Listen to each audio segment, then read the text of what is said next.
This podcast is a member of the Place to Be Nation family. Visit us at placetobenation.com, the only place to be in your pop culture world. Place to Be Nation Pop. Welcome back to another amazing, wonderful edition of Bells with Books. I am your host, Miranda, and of course, this is a duo. This is a conversation. This is a let's keep it going. How have you been, Bianca? Hello. I am very sore today. We were working in the garden yesterday, and when I tell you my hamstrings hate me today, like it hurts to like sit down on the toilet. You need one of those cushiony granny things. Oh, my butt's not sore. It's just my hamstrings. Just yeah, but squatting down. It would give you some. You wouldn't have to go as far down. Like it adds like some inches. Well, I sat in the floor of the garage Indian style to do all my seedlings today, so I'm probably not going to regret that until tomorrow. I bet your lower back's going to hurt. Possibly. The Indian sit thing, well, is that what, are we do still call it that? Anyway, crisscross applesauce. That's what I'll call it. When I sit like that, a lot of people are like, oh my God, is that not uncomfortable? No, because I have weirdo, like, bendies. You heard it here first, folks. Miranda has weirdo bendies. I told you before we started recording, my brain is not braining this evening. I have double joints and arthritis in many of my joints, and so like it's not uncomfortable for me to sit like that for long periods of time. I have okay. Weirdo bendies.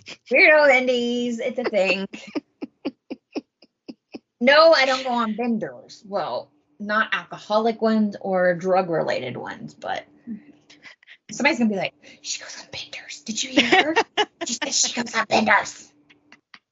Folks, actually, the last time I drank alcohol, I had to stop and think about when it was. Actually, it was at dinner the other night, at my fancy dinner, and I looked at Jerry and I said, oh, no, we will not be doing any more of that. But, more of it happened, and it does not take me as many as 20-year-old Miranda would be highly disappointed in 40-year-old Miranda's capacity to take in alcohol.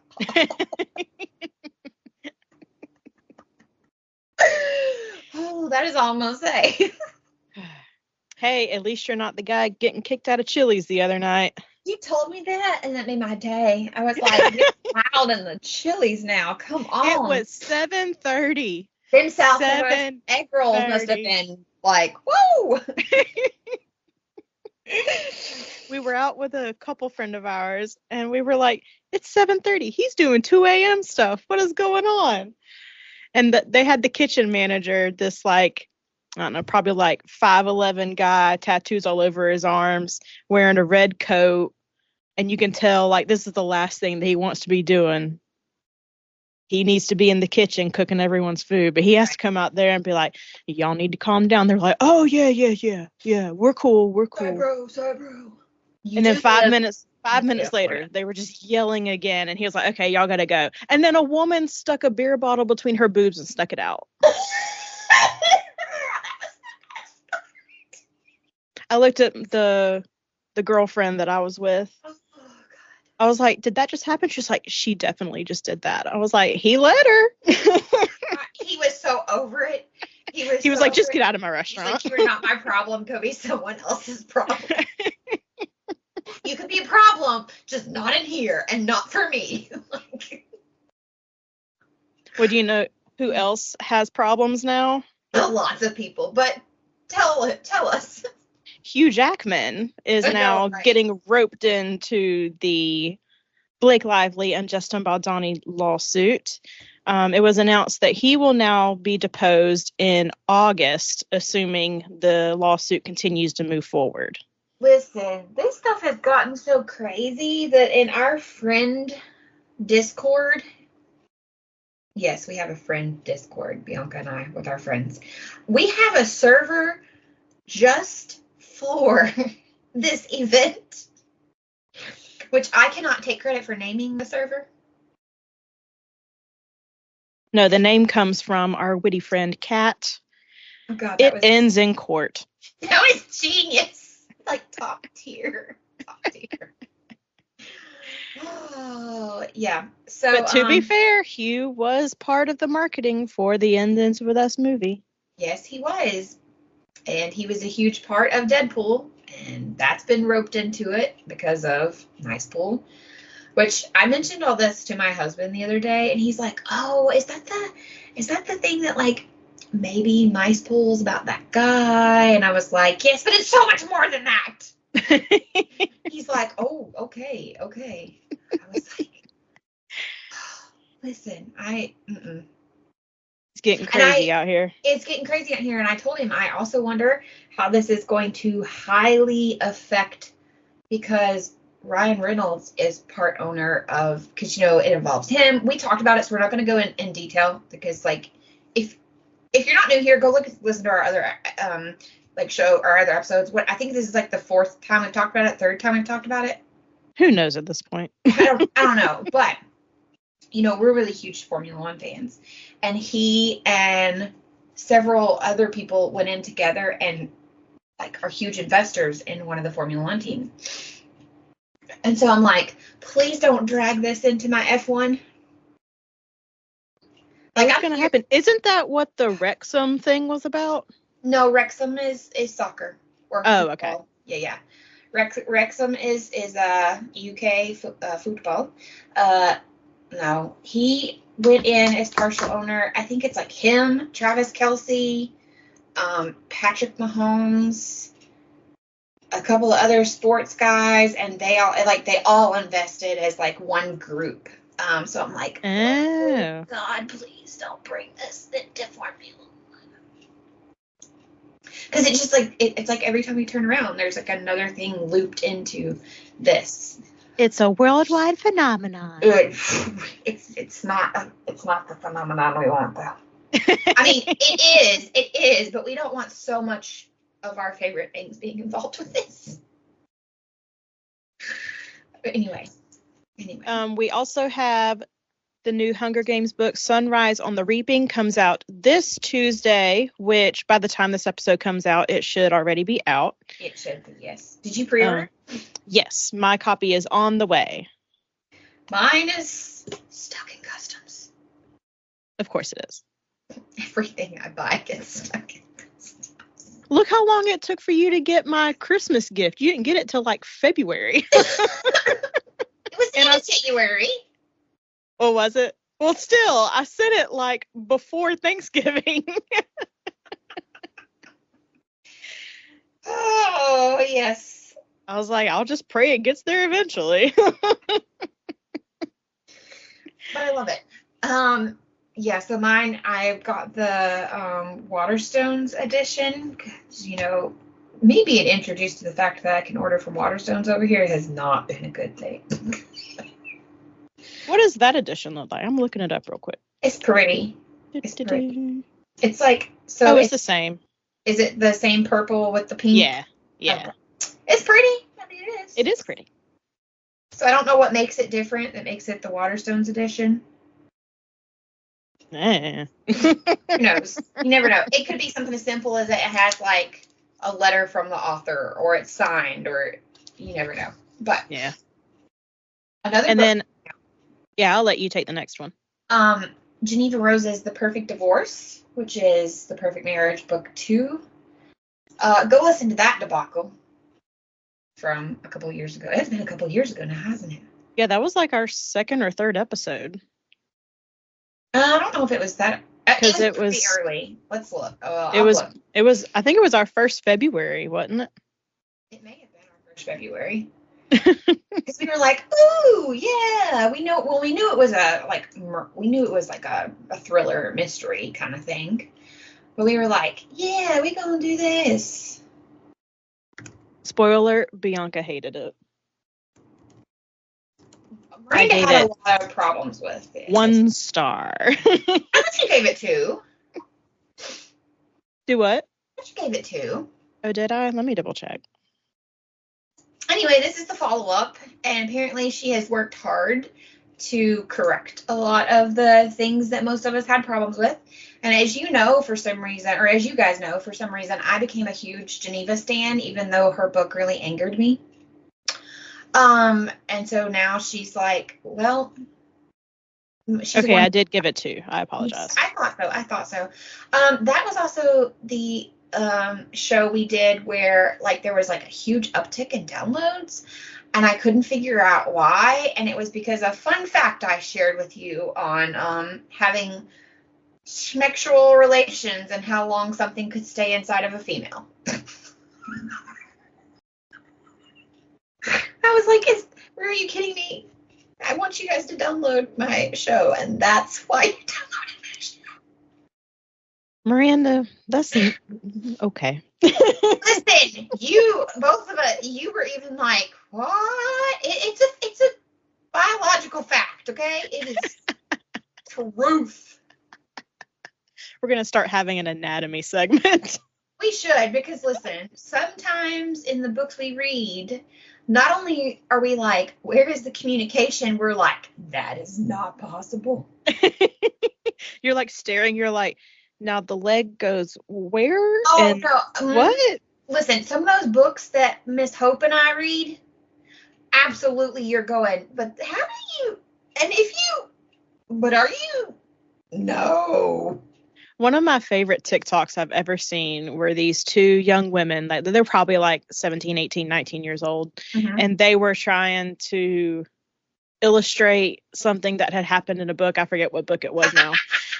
But they were in the car, and this girl was trying to like basically put belly button up in the front part of the car over like the hand rest middle area thing. And then try to like put her legs a certain way in the back seat. And then the other girl was like trying to maneuver in the back seat.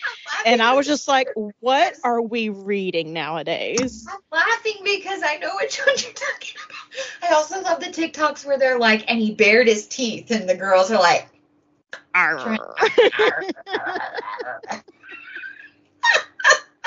listen, no sense. And I don't know why it's got to be so crazy all the time. Sometimes adult time is just simple. I don't understand it. Anyway. Hey, if we're being for real, I did that with a couple of scenes in Onyx Storm that we just read. Right? I was like, Rebecca, let's not. Listen, she do be having lots of kids though. So she was recently on a podcast, and it was very short. It was only like 30 minutes. But she was saying that her oldest is like 25, I think, and her youngest is 11. Yes. Which I do know. I think some of her children are adopted, and then some are her and her husband's biologically, which either way, they're her children. So I'm not saying like anything weird, but what I'm saying is like age gaps make more sense when you're like, oh, biologically we were able to have this many, and then we adopted this many. Like, so it makes crazy age gaps make sense then. And of course they happen in like real life too. Look at my husband and his oldest sister. But because his oldest sister is the same age as my mother. Yeah, they have 6 children, 2 daughters, 4 sons. Did you see the one of them is adopted from foster care. Okay, one of them. I knew there was 1, maybe 2. I wasn't sure. Did you see the thing though where someone asked her son, I guess it's her oldest son, was actually in the audience at one of the speaking arrangements, and they asked, how do you feel about this? And he said, he was basically I'm paraphrasing here, people, so don't get mad at me and be like, that's not what he said. It was like basically along the lines of like, I'm very proud of her and I think it's fantastic, but then sometimes I have to go, oh my God, my mother wrote this.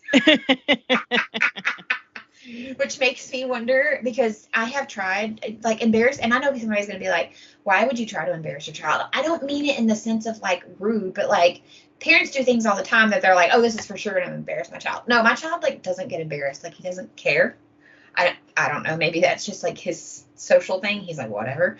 But I do wonder if I wrote some sort of book like Rebecca, would he be like, okay, you've crossed the line now? Well, that and the fact that Rebecca has openly said that all of her male heroines are heavily inspired by her husband.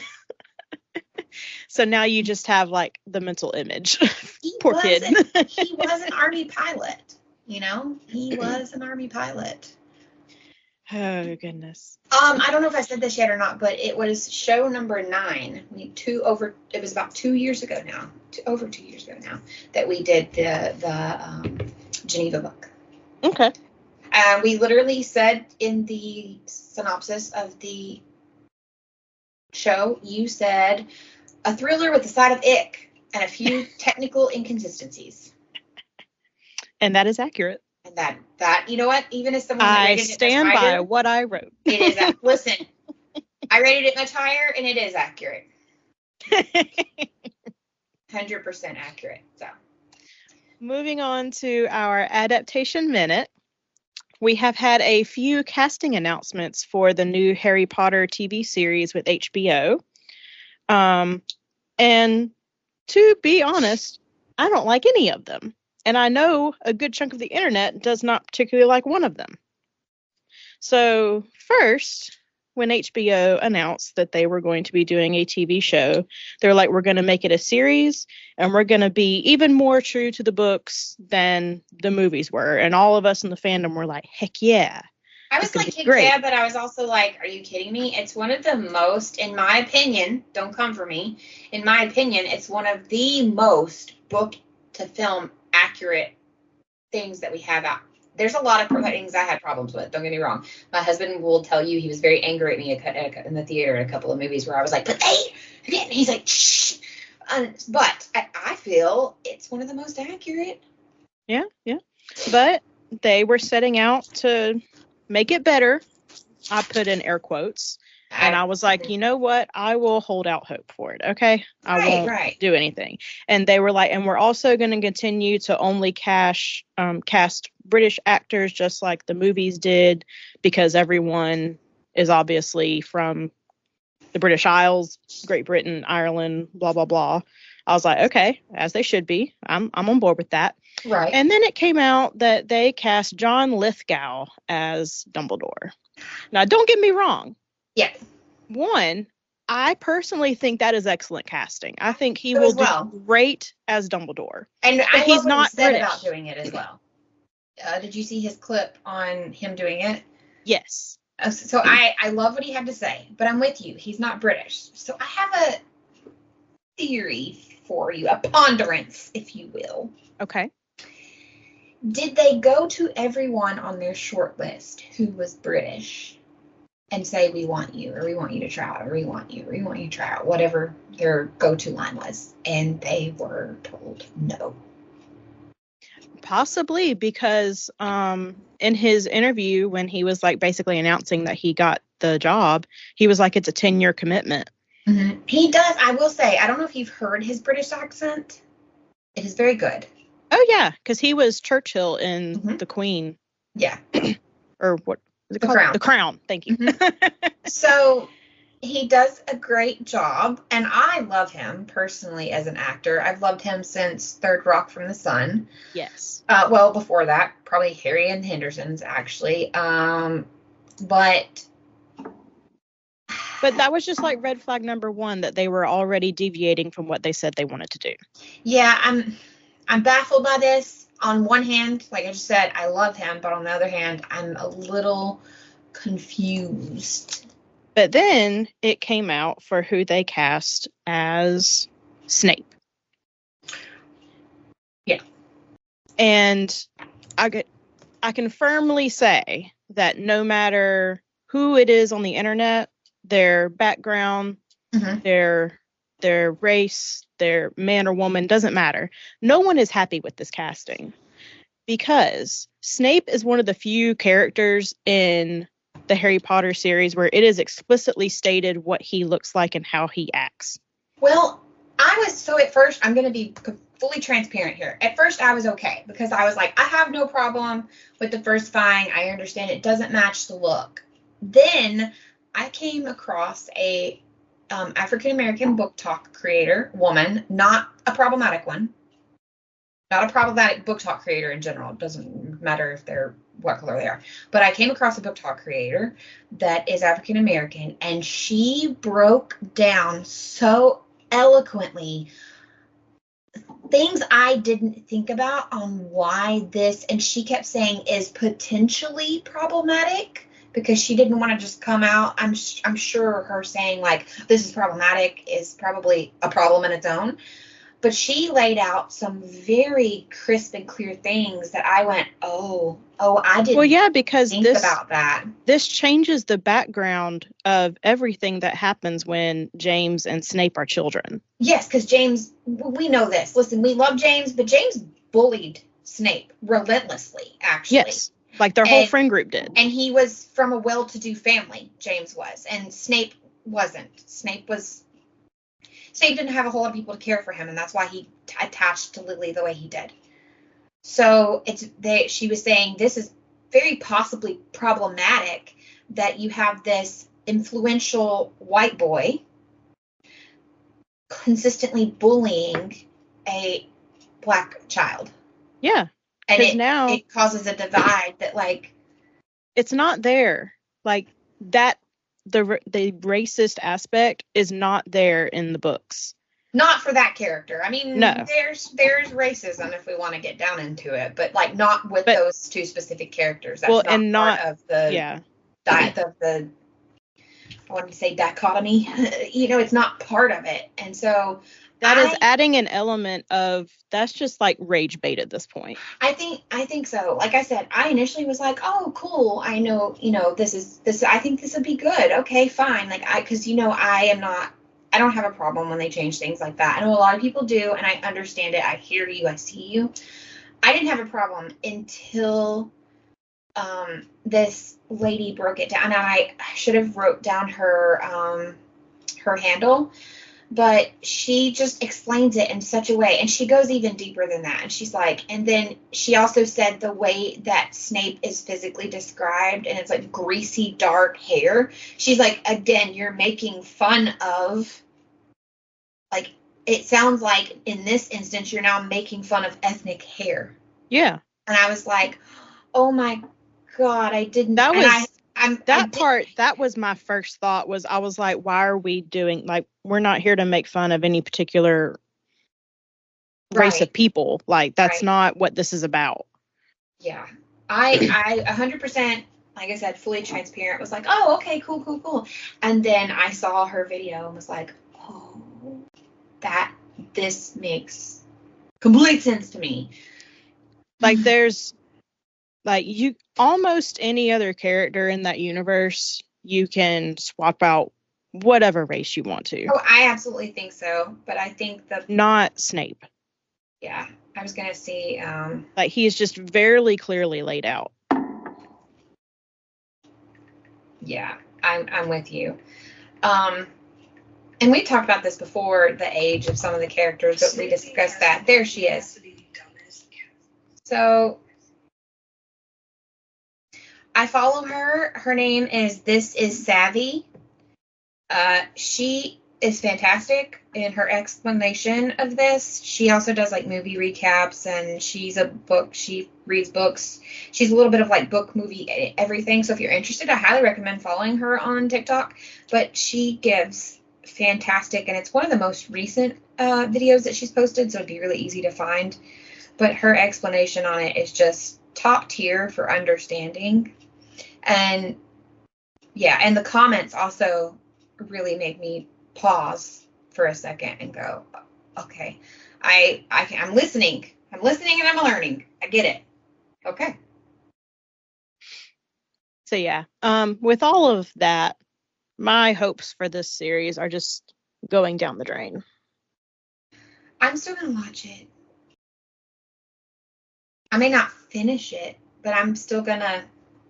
I mean, overall, I want to know why we're even doing this, but. Because it's a money grab. That's all it is. Yeah, but if you want to have a money grab, there's so many other ways to have a money grab that is still part of the universe, right? Like, completely possible to do. It's a lazy money grab. It's lazy, yeah. That's exactly what it is. Yeah. Anyways, now that I'm heated. Well, don't be heated. We're doing what I want to do. The behind the scenes clips of the Verity filming have started dropping, and I am liking what I'm seeing so far. Well, I'm liking what I'm seeing, but I'm not going to lie. It made me laugh. So one of the first ones that dropped was Anne Hathaway as Verity and Josh Hartnett as her husband. What's his name?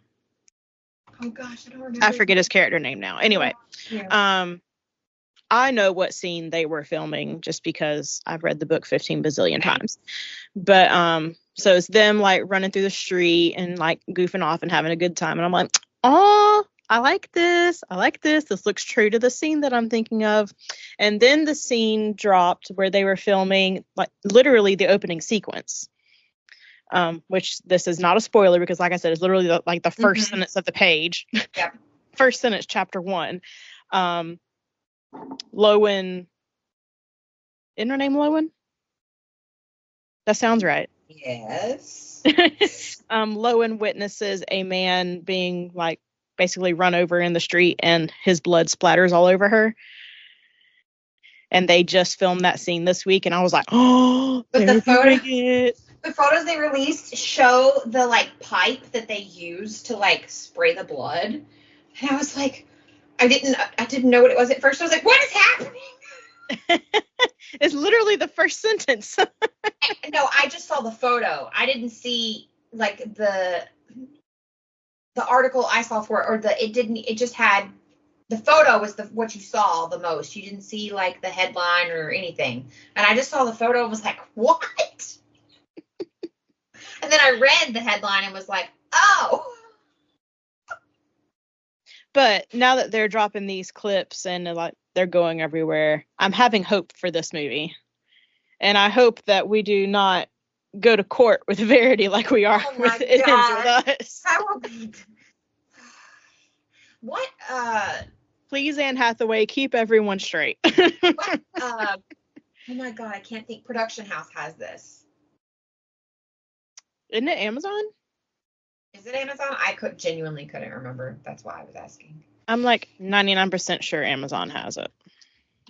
I'm on the Googles. Double check. Yeah. Production companies, Metro Golden Mayer, Eat the Cat, Simple Normal. Amazon and BM Studios. Yeah. So, distributed by Amazon.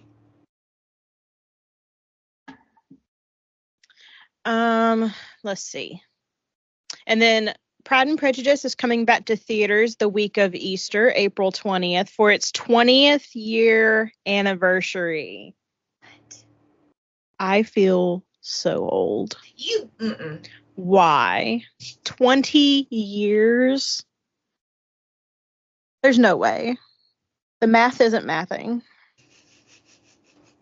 I hate to tell you it is. I cannot.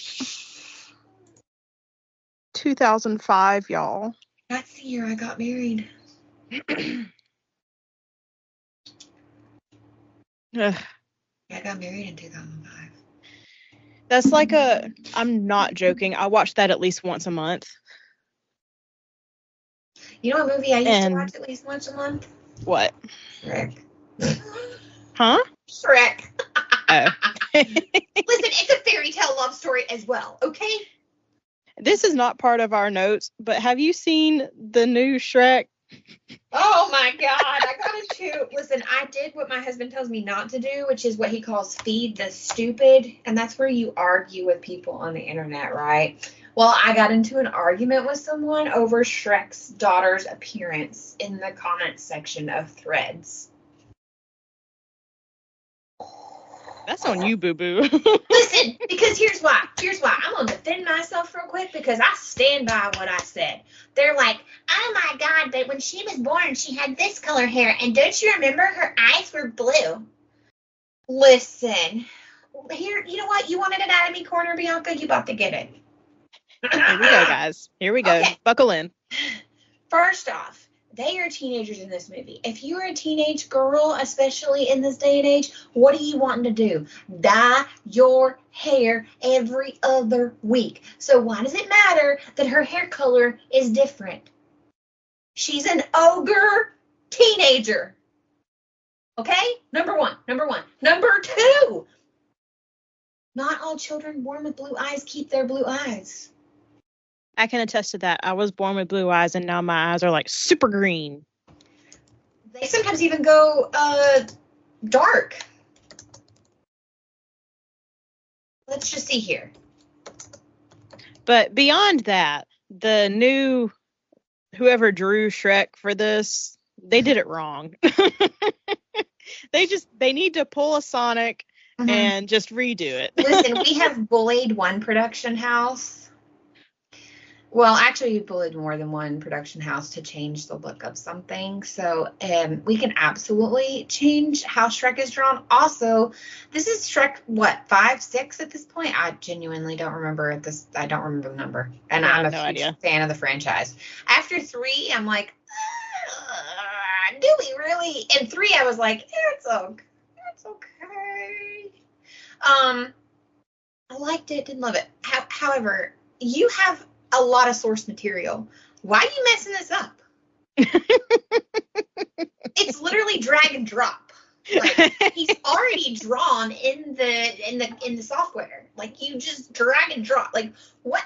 And I know some IT person's gonna be like, that's not how it goes, Miranda. You know what? Whatever. He's already in the ether. Like, what? How hard was it?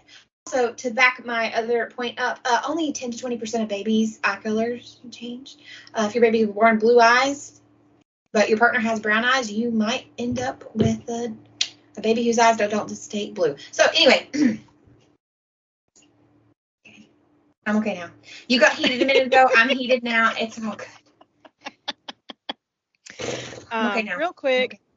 I went with a couple of friends to see the movie Mickey 17, which is based on a book, Mickey 7, by Edward Ashton. Why did they change it?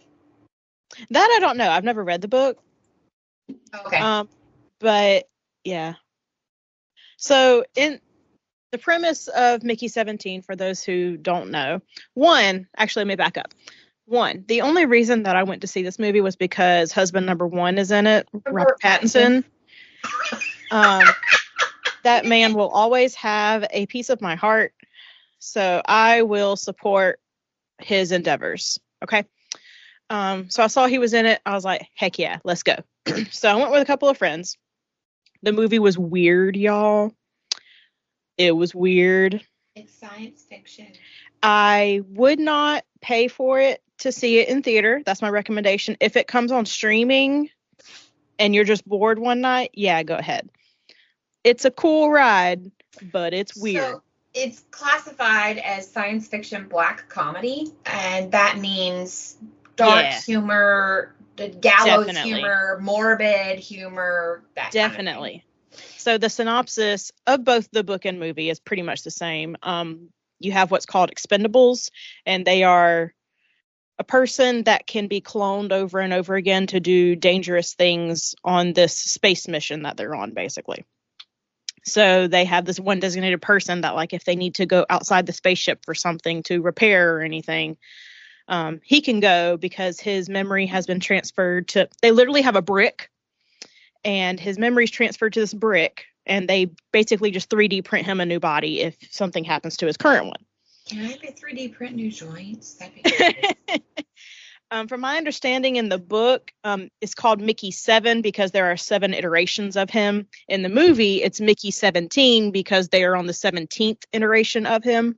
Why they decided to change that number, I have no idea. It has to be something with making it more interesting. I guess. But yeah, so after watching the movie, I am interested in reading the book just to see if it's any better and maybe a little less weird. Which I'm just going to go ahead and say this spoiler a little bit. So, Mickey 17. So the thing is that you can't have 2 clones at the same time, basically, because that's like a weird It's what's it like called? to me, it's kind of like an anomaly. Like if you remember how, like, you're not supposed to see, if you go into the future, you're not supposed to see your future self, or if you go into the past, you're not supposed to cross. Like, makes sense. Oh no, nothing like that. It makes sense. Morally, in this made-up world, they bring up the moral argument of you can't have like two souls with the same body type thing. I don't know.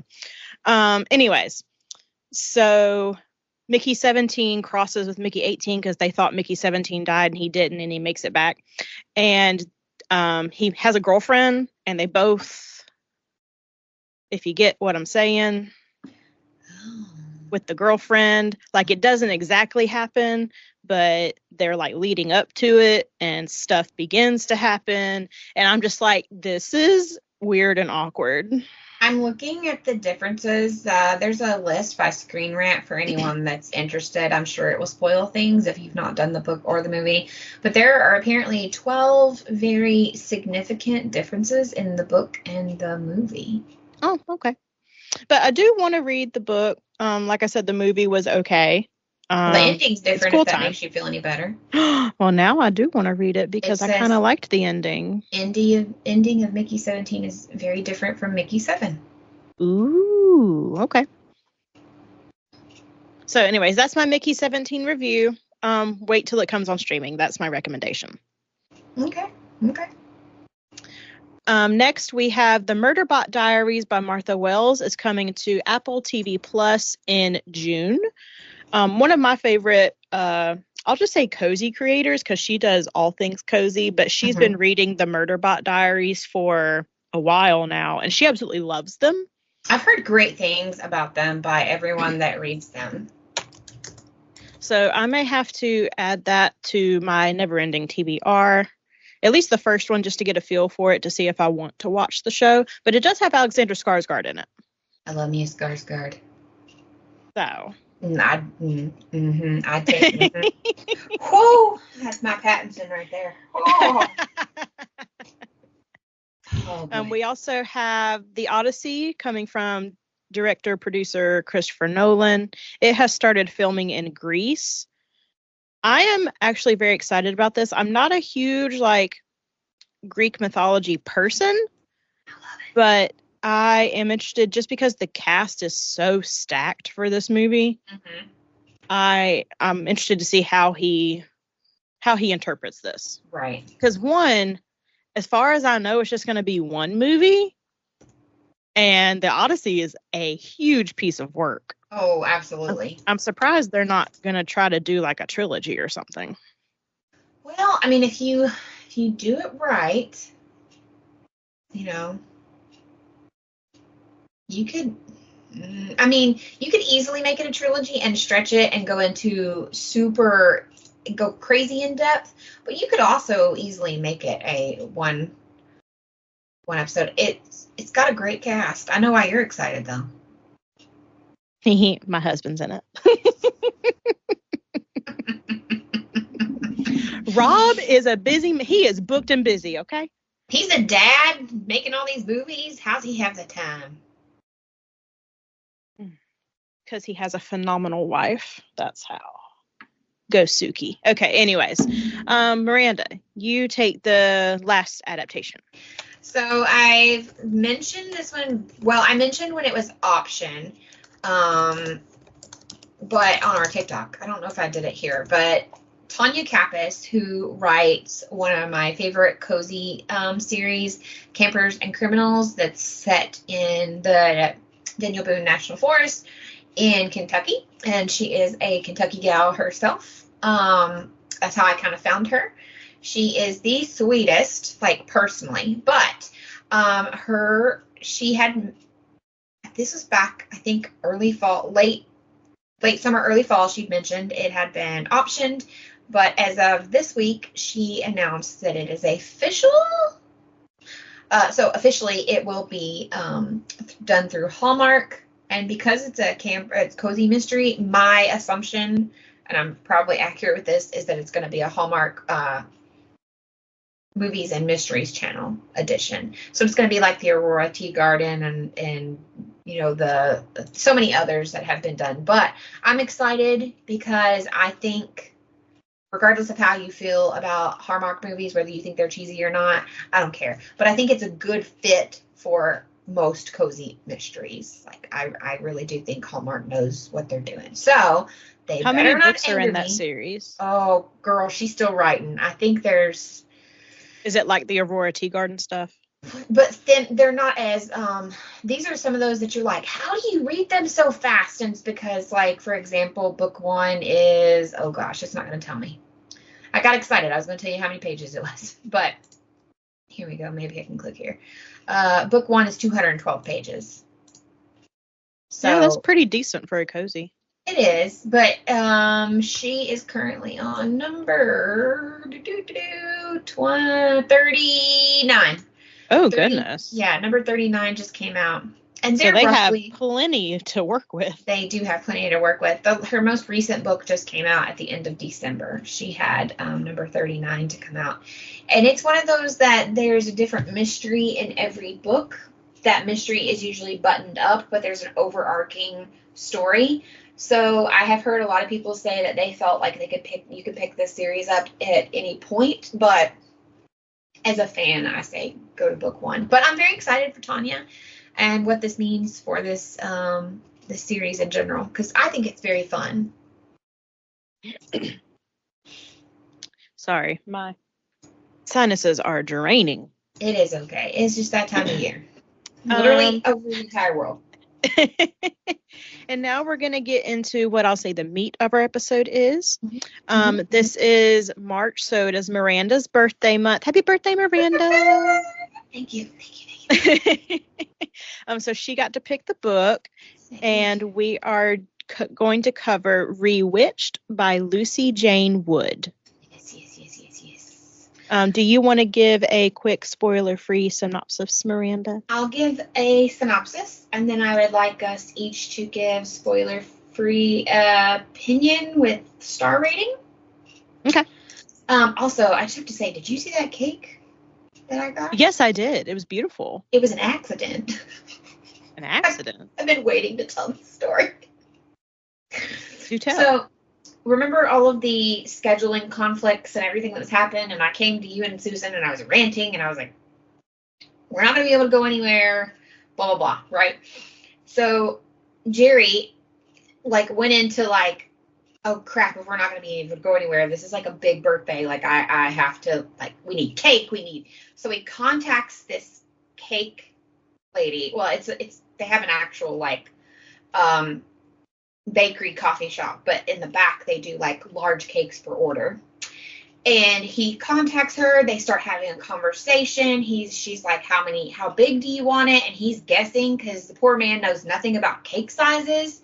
So he's guessing sizes. They're picking flavors, all of this stuff. And then she's like, okay, well, if you want this, there's going to be, we need a deposit of X amount of money.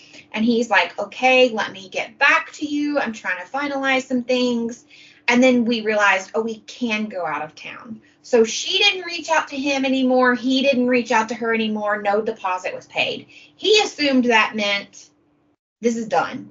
It's not happening. I didn't finalize an order. No one finalized anything, right? We're getting ready to walk out the door. We've literally just loaded the car on Friday to drive to Krakow, and he gets a text message. Mr. Berthold, your cake is ready for pickup. Oh. And he looks at me. Surprise. He goes, shit. And I said, what? And he goes, remember that cake that I only told you about because we were going out of town, and I told you that it wasn't happening because we're going out of town? And I was like, yeah. He goes, no, it's happening. So on the way there, he's like, I said, how much is it? Because she said cash or QR code. And because we still have an American bank, sometimes the paying by QR code thing doesn't compute 100%. So she's like, it's payment by cash or QR code. And I was like, well, how much is it?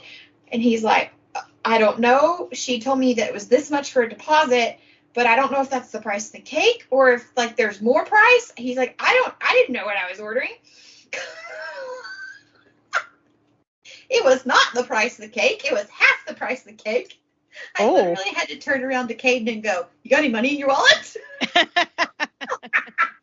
Because there was like not an easy ATM to just stop at on the way over to this place. Now, mind you, we're trying to pick up this cake to figure out how we're going to transport it almost 5 hours away with us. And you saw how massive it was. It was huge. It was huge. I will have to say, this was literally the best tasting cake I have ever had in my life. The top layer. I'm glad it was tasty. Oh my God. Oh, it was amazing. The top layer was apricot and walnut with a vanilla cream. And it tasted very similar to carrot cake. And the bottom was chocolate with blueberries and vanilla cream. Ooh. But let me tell you, we had so much cake that my very non-social husband was going around to all the people, because there were a bunch of people staying in our hotel that spoke English. It was like a lot of British people. And he was going around because there was a restaurant inside our hotel as well. And he was waiting for people to finish their dinner. And he was like, "Hi, would you like some cake?" And we were giving it to like all the staff. We went to the bar and we were like, "Do you want some cake? Do you want some cake?" To like everybody that worked there. And it turned into the hotel gave me drinks for my birthday. And then there were these lovely British ladies, a couple of different tables of them, that were like, "Can we buy you a drink?" And I was like, "Oh, no, I'm okay, I promise." And they're like, "No, you pick," and we're all drinking together. And I was like, "Oh my God, I can't." That's when I finally, at like 10 p.m., I looked at him and I said, "I don't think I can do anymore." Between the cake and the alcohol, I'm not used to drinking. I was like, "I don't want to die on my 40th birthday." So I've been waiting to tell you that, because I was like, oh God, that's a funny story. So yes, accidental, very expensive, very large cake. But it was delicious and tasty. Absolutely delicious. I mean, I have some concerns if you're running a cake business. I don't know why, when no one pays a deposit, you go ahead and make a cake, or you don't contact the person like a week out and say, "Hey, we still doing this thing?" So, I mean, I met the lady because I went in with him. The cake was ginormous. She was fantastic. It tasted great. It looked great. But I was like, it ended up being like a pleasant accident. But I was like, who does that? Who just goes ahead and makes a cake? Oh, yes. So, anyway, I had to share that. So it was fantastic. And while I was gone, we read Rewitched by Lucy Jane Wood, as Bianca said, and you actually texted me while we were on the drive, and you said, "I'm reading the book," and you like basically left me, you kind of ghosted me. I was like, what? Because I said, "What do you think?" And you just said, "I'm on chapter 5. And I went, oh God, we're about to have a repeat of last year.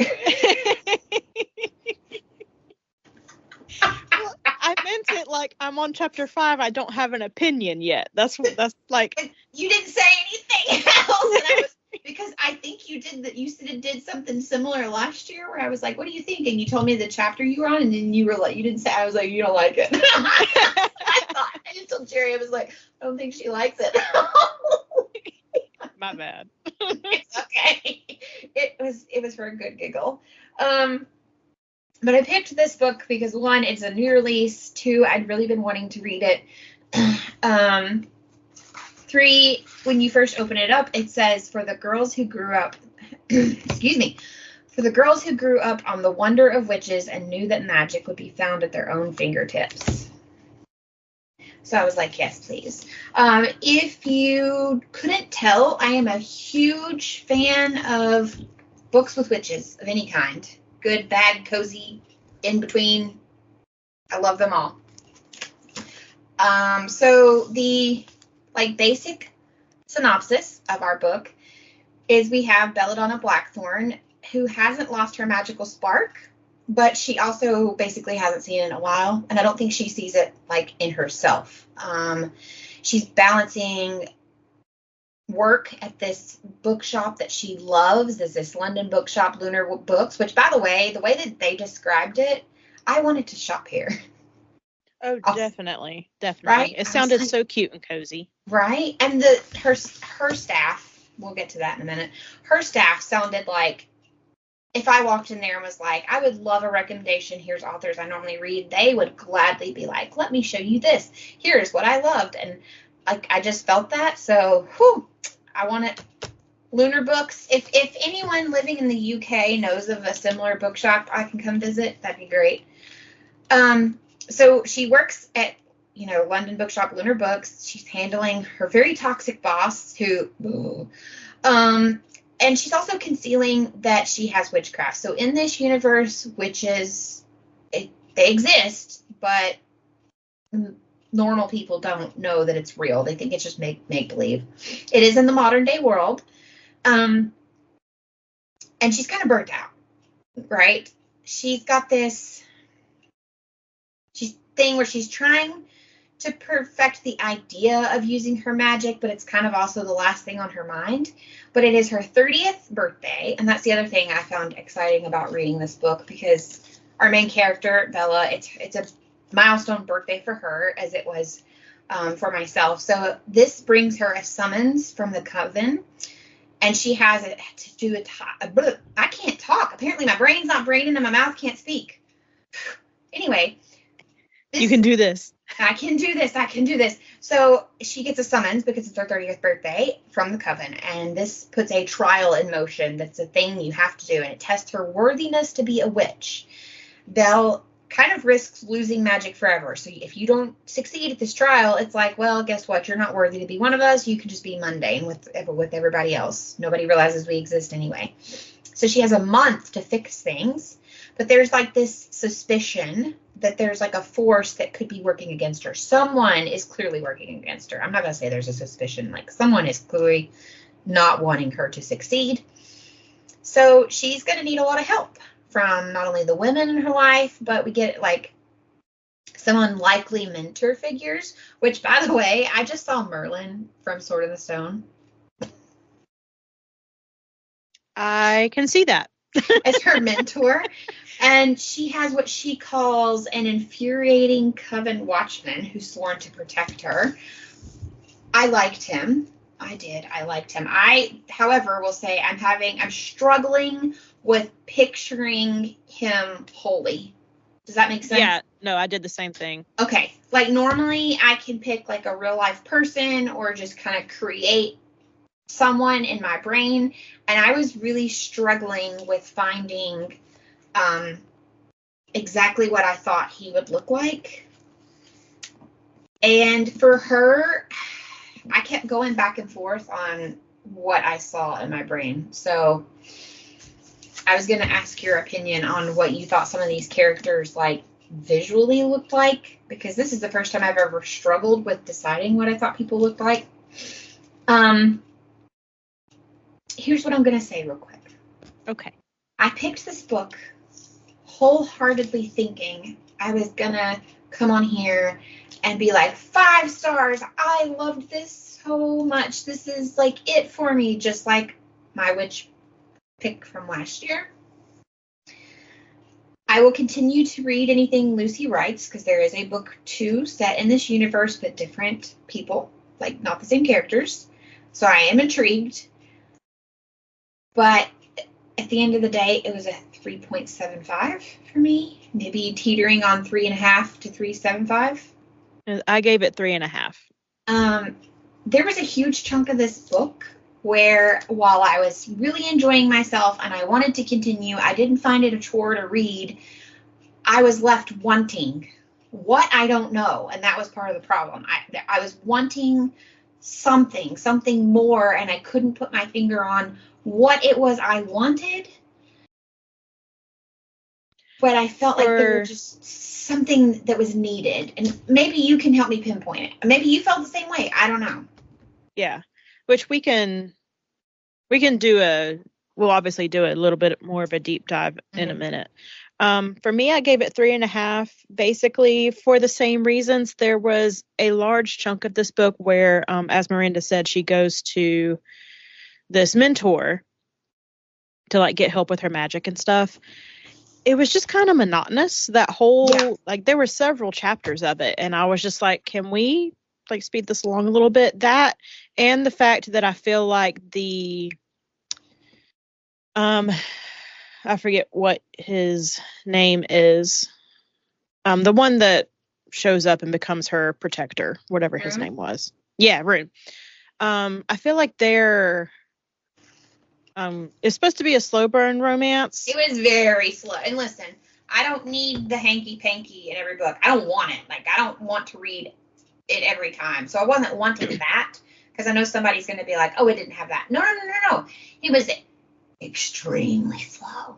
Well, that, and they didn't really get the... This is not a spoiler. It's a cozy romance thing. Yeah, so everyone knows where this is going. Right. Like, they were just basically, like, tolerating each other until, like, the last couple of chapters. And I'm like, oh, wait, no, I love you. And I was like, what? Put the brakes on. Where did this come from? Right. Where? Yes, I 100%. It was very rushed. Yeah, I felt like... So I actually liked the times with her and old Artie, her mentor, a little way more than you did.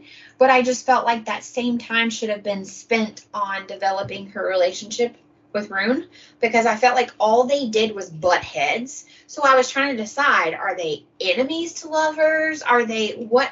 I was like, what is this? Because there was also kind of, again, something we hate. In a lot of ways, there was a lot of miscommunication.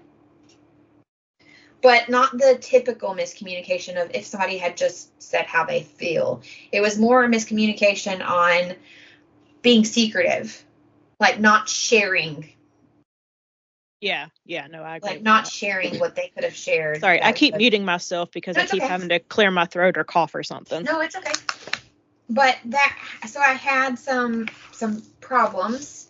I don't think it takes you out of the book. It just leaves you, I don't want to keep repeating the same phrase, but I don't know another phrase, is like, it leaves you wanting more. And another reason I was really drawn to this book was because you and I read Sarah Beth Durst's The Spell Shop, and she gave this book high praise.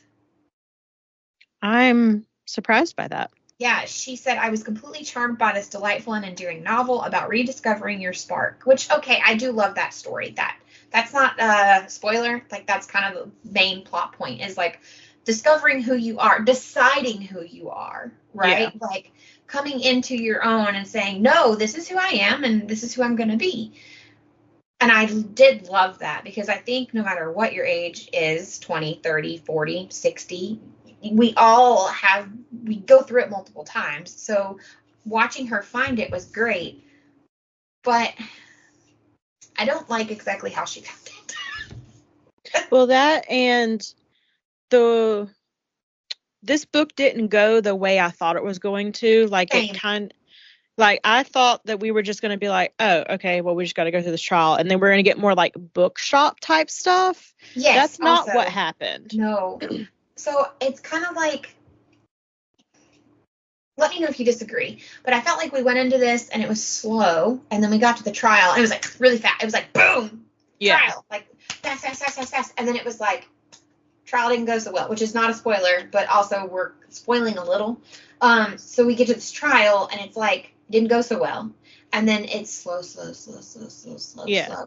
And then it does that thing that Sarah J. Maas likes to do, where you get to the last, like, so many pages and it's like, explodes in your face. And you're like, what? So maybe it was the pacing. I had a pacing issue. Yeah. I can agree with that. I think I had a pacing issue. I don't want to say I had a problem with character development, because for the most part, most of our characters are developed very well, but I think a few of them could have been developed a little bit more. Rune particularly. Yes, Rune needed some. Especially with him being the love interest. He needed to be fleshed out a little bit more. Well, that, and Rune was just kind of in and out of the story. Like, yes. Honestly, there were some chapters I forgot he even existed. Well, and she would, because, like, her friend would be giving her crap, and she'd be like, ooh, up all night for a man, huh? And, like, she doesn't know that she's, like, doing this mentoring thing. So it's like, I didn't even initially go to Rune, and I should have. So. Okay. Let's go for it. Those are our preliminary reviews. Now we're going to spoil. We're not going to spoil the whole thing because we do, even though we like, they're kind of mid ratings, we would still recommend the book. Absolutely. It was fun. It was a cute little moment. It was. So if you're looking for like a cozy, cute, fun little witchy bookshop vibe, this is perfect for you. Yeah. So we're not going to tell you how it ends. We're going to get to a certain point and be like, okay. Mm-hmm. So this is like the first 3/4 of the book. Yeah. Because listen, at the end of the day, it is found family, dash of romance. You get a nice message, as I mentioned earlier, and it does give you that cozy autumnal feel because it does take place mainly all in the month of October. And see, part of me thinks that maybe if I had read this in the appropriate month, I would rate it a little higher. Possibly. I was wondering the same, but I mean, I don't know. I don't know. Okay. So chapter 1. As a witch, she her name is Belle. Well, she goes by Belle. Her full name is Belladonna, but she hates when people call her Belladonna. So Belle can sense when other witches are near, but it's really not that often. She grew up with just basically her and her mom. Mm-hmm. And we are then introduced to Violet, an astute businesswoman and her boss, who always wears colorful suits. I thought of the lady from or Evelyn Hugo. Yeah. I immediately thought of Evelyn Hugo when they introduced and explained Violet's character a little bit. Violet is the owner of the bookshop Lunar Books, and Violet wants Belle to basically take the reins and become the owner and make all the decisions, but Belle's like, I don't want that responsibility. That's just not who I am. I'm happy just being a slightly lower manager. It's our first taste of Belle basically showing that she's questioning like who she is, what she's capable of. You know, she's unsure of herself. Exactly. And Violet is getting on up in age. She kind of just wants to quit everything and just enjoy her life. Mm-hmm. She explained later, but she's like an ex-Broadway person. She made a lot of money doing that, and owning the bookstore was just like a fun little venture that she decided to do one day. So now she's just like, okay, I'm old. I just want to enjoy everything. And since Belle doesn't want to take over the reins, Violet reluctantly leaves the shop to her son, Christopher, he's described as a very shrewd businessman, but that's all he knew was the business side of things. He didn't know how to relate to customers or talk to people about their love of books. It's described often throughout the book that like if all of the workers came together and did like a really cute window display, he'd be like, that's a waste of money. We need to take that down right now. So he basically, he wanted to get rid of loyalty cards. He told her to get rid of this Halloween window display that everyone loved. He wanted to get rid of story time. Like, it is crazy. In my head, Christopher is this, like, he's very nice looking, but he knows it. He fully knows it. He came from money because his mother did very well for himself. And he lives off of mama's money, but he's like the guy that went to school to be a Wall Street bro, but like he's only there because of his mama's money. That's how I felt about Christopher. Yes. And he treats everyone like dirt. Everyone. It doesn't like, you would think he was a little sexist a little bit, but he treats everyone equally bad. Yeah. Unless you're on his level, basically, is what I was kind of gathering. Like, if you're on his level, you're probably treated decent-ish. Yes. And Belle is the longest working employee. She's worked at the shop for 10 years now. Very lovingly, she adores this bookshop. She will do anything and everything for this bookshop. Mm-hmm. So much so that when Christopher has made cuts to the schedule in order to save money, she's the one that everyone keeps calling in. Like, she's essentially the manager, but without being the manager is kind of how I felt. And then one day, while working at the bookshop, Belle feels all the sensations of meeting another witch. The next customer in her long line at the register is a tall, handsome man. He asks for assistance and says Malleus Maleficarum.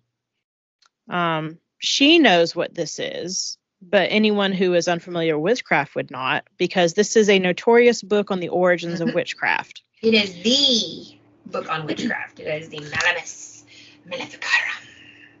She tries to brush it off and get him out the door. She doesn't want basically anything to do with him.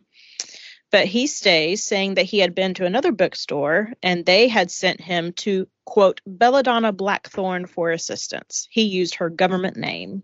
Ugh.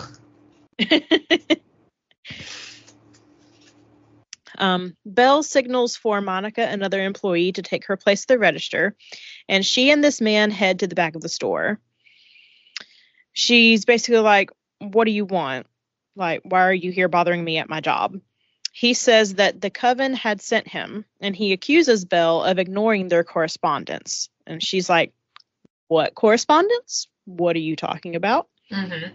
He's describing this, like, envelope with very intricate writing all over it, and she has no idea what it is. And this is when they basically start, I'll say it's a more enemies to lovers arc. Right. Because they immediately start fighting. He basically insults her, and it's a very, like, tense moment. Mm-hmm. He also says that he can't tell her what the letter says because she has to read it for herself, so she can't deny any of the knowledge that's in there. And she just, like, rolls her eyes and is like, if you're coming all this way to basically interrogate me about this letter, and then you're not even going to tell me what the letter says. Or give me the letter, or, like, Yeah. a copy of the letter. Like, come on now. So they continue to argue, and then he eventually snaps his fingers, and the magical envelope with the letter appears. She's like, okay, thanks, I have to get back to work now. And she basically says, okay, I'm gonna, because they're, like, in a stock room or something, maybe a broom closet. I forget. They're, like, not in the main part of the store. To the stock room. I have it open. I'm kind of, like, flipping as you go through it. I think she pulls him into the stock room because she says something about, I don't need my boss coming in here and seeing me in the stock room with a customer or a patron, or I don't remember what she says, but, like, I'm pretty sure it's the stock room. Yeah. So she's like, okay, I'm going to leave first, and then you follow, like, 30 seconds later or something. And he's like, no, I'm going to do what I want. So she goes back to work, and a little while later, she still sees him in the shop. Mm-hmm. They have another little snippy encounter, and then he just vanishes into thin air. That's not something you do in front of normal human beings. No. And that's just chapter 1. Yeah. I have to ask you, do you feel like sometimes in this book, when we're going through things, especially with Rune, that, like, I feel like I was having a hard grasp, like, physically picturing him and, like, just fully, because you want to fall in love with him, right? But you can't, because 1, he just doesn't have enough time on page, and then 2, it's like, in the beginning, he's kind of a twat, and then the next time he's like, kind, and then he's like, he's all over the place. Like, I don't really have a firm picture in my head of what he looks like. The closest I can get would be hold on. Jamie, what's his name? He played one of the Volturi's in Twilight. oh, Jamie no, Campbell no. Bower. No. Sorry, Jamie Campbell Bower fans, but no, please no. That's the closest I could get, because isn't he described as having lighter hair? Not necessarily like blonde, but... Hang on, let's see. He just gives me JCB vibes. She noticed his height first, tall to the point of feeling slightly looming, and he was, she couldn't help but also acknowledge, intimidatingly handsome. The kind of handsome that would have her reporting back to Adrian when she got home and instantly wondering why she hadn't done something better with her hair that morning. He was wearing belted trousers, a rust-colored shirt tucked in over a white t-shirt, round wire glasses, which he removed when their eyes met. A curl of shaggy, shoulder-length dark hair fell into his eyes as he looked down. A silver thumb ring, which I went, okay, Chris Angel, glinted with an amber stone as he pushed it back up, placed a hand down on the countertop, and leaned ever so slightly towards her. She forced herself to break eye contact almost instantly, unable to hold as her face flushed hot. What in the world is that? Shaggy. I struggle sometimes when they describe hair, and I'm a fan of hair. You know, I love hair.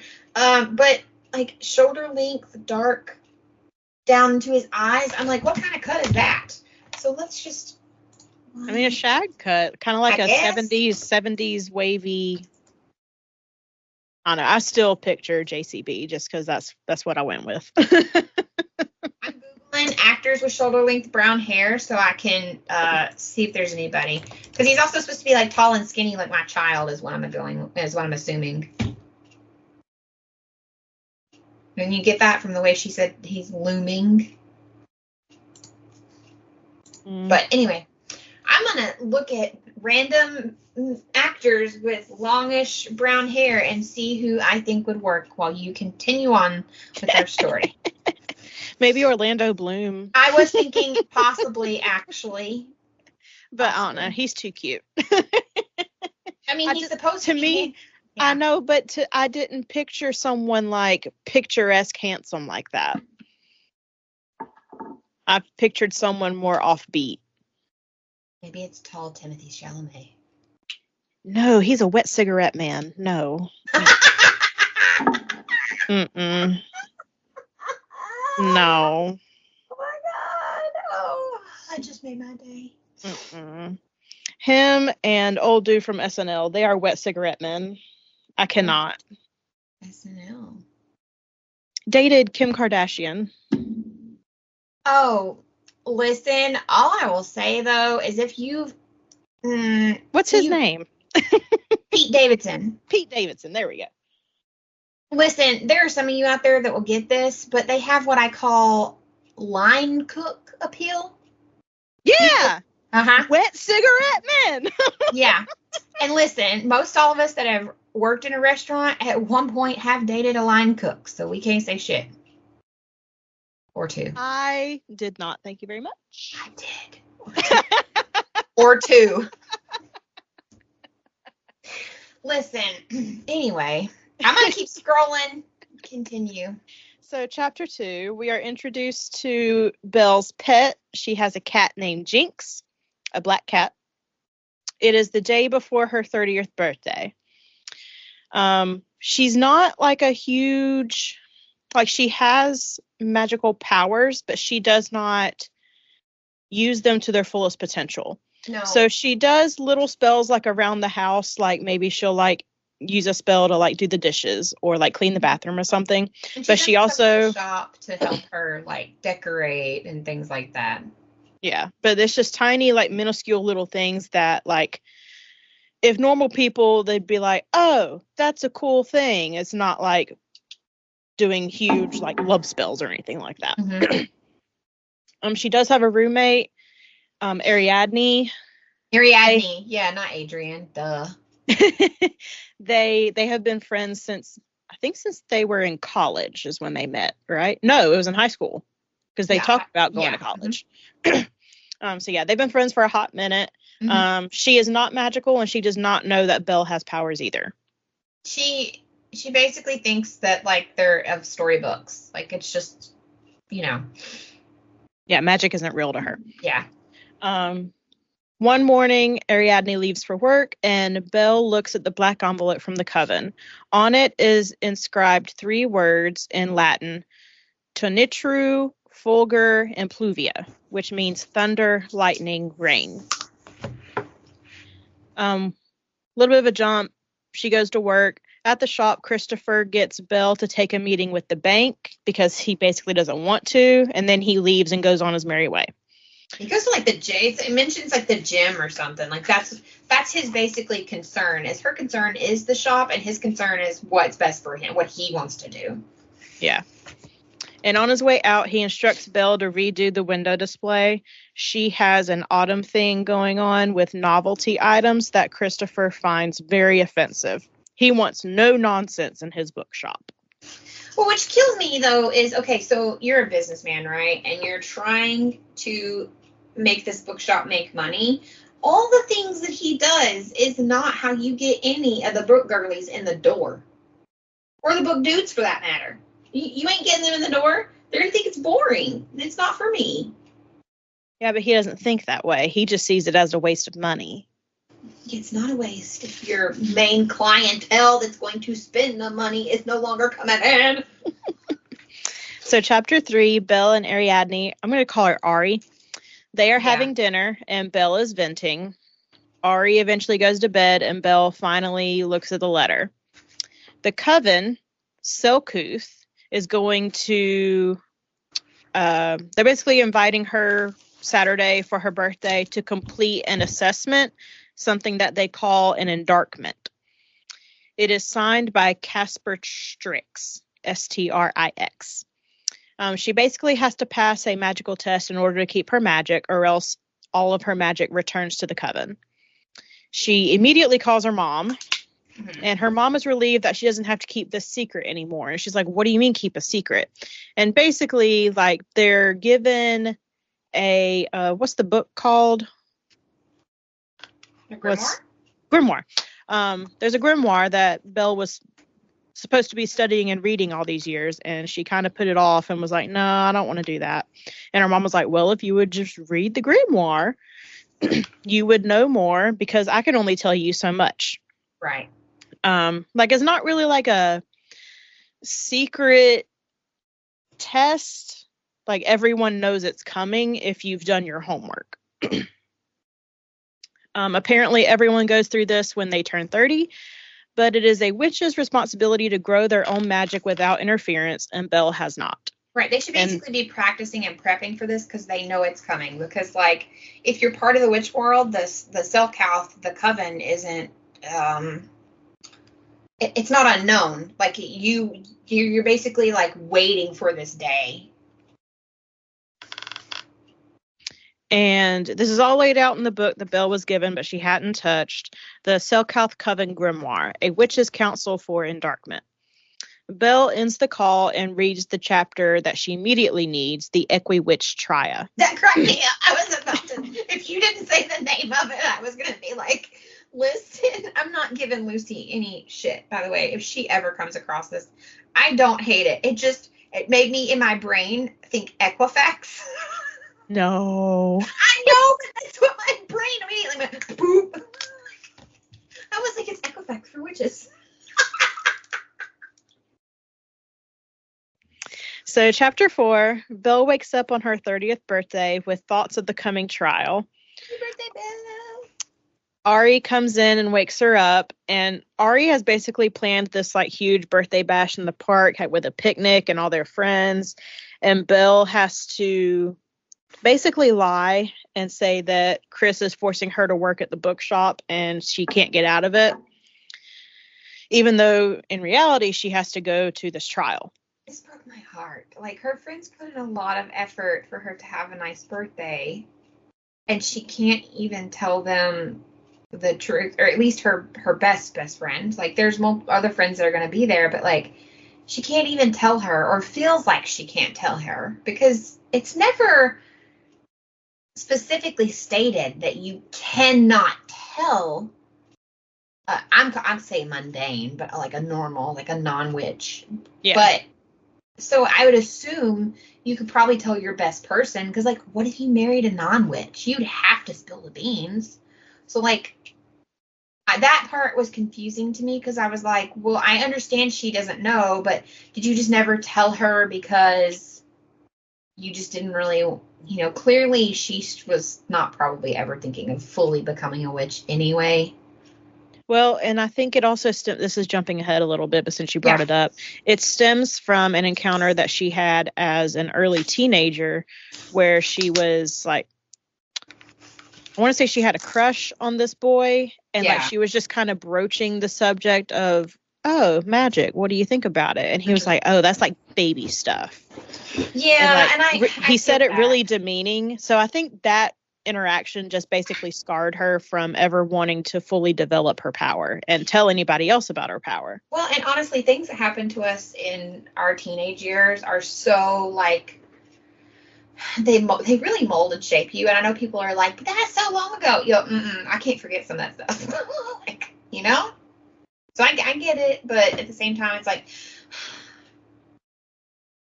So we got some trauma here, boys and girls. You're welcome. Trauma. We all have it. So chapter 5, Belle follows her witchy instincts to a graveyard, supposedly leading her to Hecate House. She reaches behind some like greenery that very much reminded me of like the Secret Garden. And she finds this like wooden door that's engraved with those 3 Latin words again, Toni True, Fulgur, and Pluvia. Chapter 6, she uses a spell to unlock the door, and then she puts on her witch cloak and hat. The hat she absolutely hates. I love my hat. Come on now. And she goes through this long, dark corridor. She eventually comes to a dead end, and the stones around her begin to disintegrate into sand. She is panicking, thinking that she is now going to die by drowning in sand. How very not Tim Burton, excuse me. How very Jim Henson. I because you're right. I thought Secret Garden, but then I went straight into Labyrinth. Okay. Fun fact: I've never seen Labyrinth. Fun facts with Bianca. Fun fact, it's like my top 5 favorite movie ever, right? Yes, I am aware. Okay. Okay. So, like, a bunch of stuff happens. She eventually finds this glass bottle with a scroll inside of it that has a riddle written on it. She solves the riddle, and then she encounters other magical illusions, but she fights through everything, and she eventually arrives at Hecate House. Woo-woo! Chapter 7, Belle enters the house and talks to a woman who is basically not happy about life. No, she's not. She's just a grumpy woman.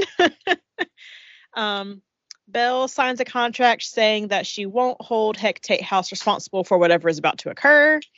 And then both the contract and the lady basically vanish.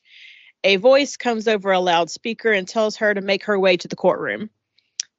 She goes through a couple of rooms, and then she finally finds it. It's basically like a maze, and there's like 100 people in there. One of the witches is very nice and treats her kindly, allowing her to take like a moment to gather herself. Her name is Bronwyn Gowden. And her sister, the much less nice one, is Morena Gowden. Morena is a beep. And, of course, in the audience is Rune. Bronwyn tries to introduce as many of the gathered people as she can. Some things are said, but it's clear that Belle isn't going to do well just because she's nervous. Mm-hmm. So Casper, the one who originally signed the letter, he suggests a short recess for him, Belle, Bronwyn, and Rune to convene in his office and just gather their thoughts. They basically discuss what everyone's role is with the coven. We learned that Rune is a protector for the coven. He keeps his eye out for unusual activity. Mm-hmm. They explain how the trial is going to go. And a big pendulum is basically going to showcase her life in front of everyone. As they're leaving the office, Rune wishes her a happy birthday because no one else has so far. Chapter 9. They begin to review the 9 manifestations of Belle. This is basically 9 instances in her life where she has used magic. The first is her 15th birthday. The second is a later teenage Belle doing a levitation spell on baby Jinx, her cat. Which I love this because I was thinking of like all of the sleepovers when you're like a preteen teenager where light as a feather, stiff as a board. Like that's really what I thought. I thought that was cute. Number 3 is Belle and Ari at university. Belle had summoned various fauna animals to cheer up Ari after a harsh breakup she was going through. Number 4, Belle had meddled with Ari's score at university. The jury didn't take too kindly to this one. So like the first 3, they were like, oh, that's a good use of your magic. This 4th one, they were like, You're interfering with other people's lives now. You are, but you're being helpful. So it's like, was it really that bad? I don't know. Yeah. Number 5, Belle had been drunk and tried to brew a knowledge potion. It hadn't worked out correctly. It was actually kind of a funny moment. Mm-hmm. But again, the jury was like, that's not a good use of magic. Which I thought was ridiculous, because how are you supposed to learn how to get better if you're not attempting? Yeah, that's true. Good point.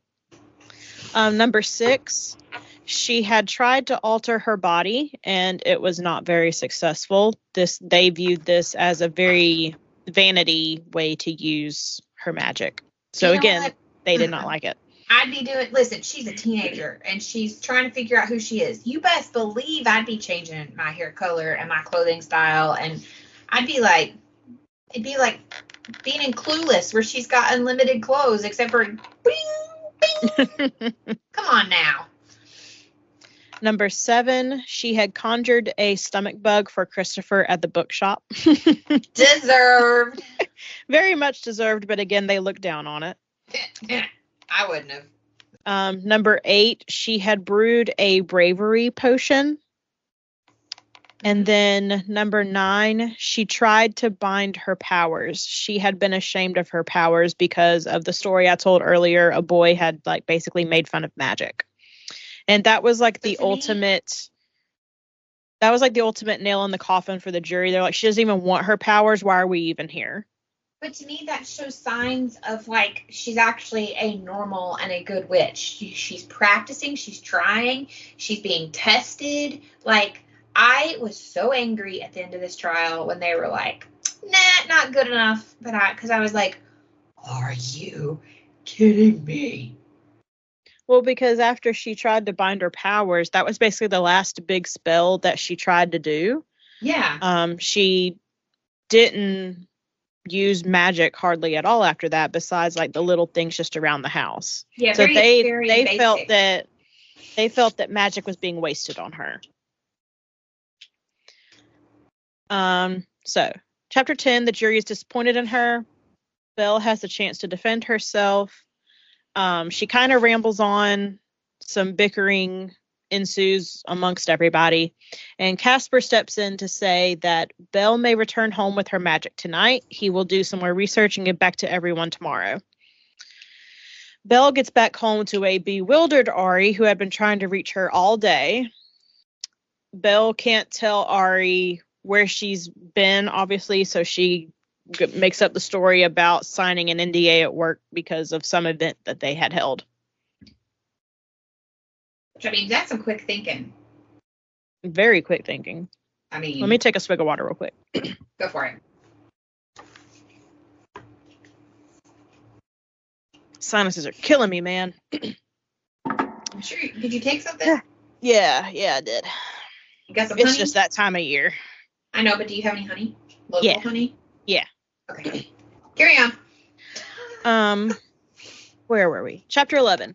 The next day, while Belle is at the bookshop, Bronwyn shows up, and she's very nice at the trial. She was one of the lead witches at the trial, but she's also very eccentric. She cracked me up at this, here. I was dying at her.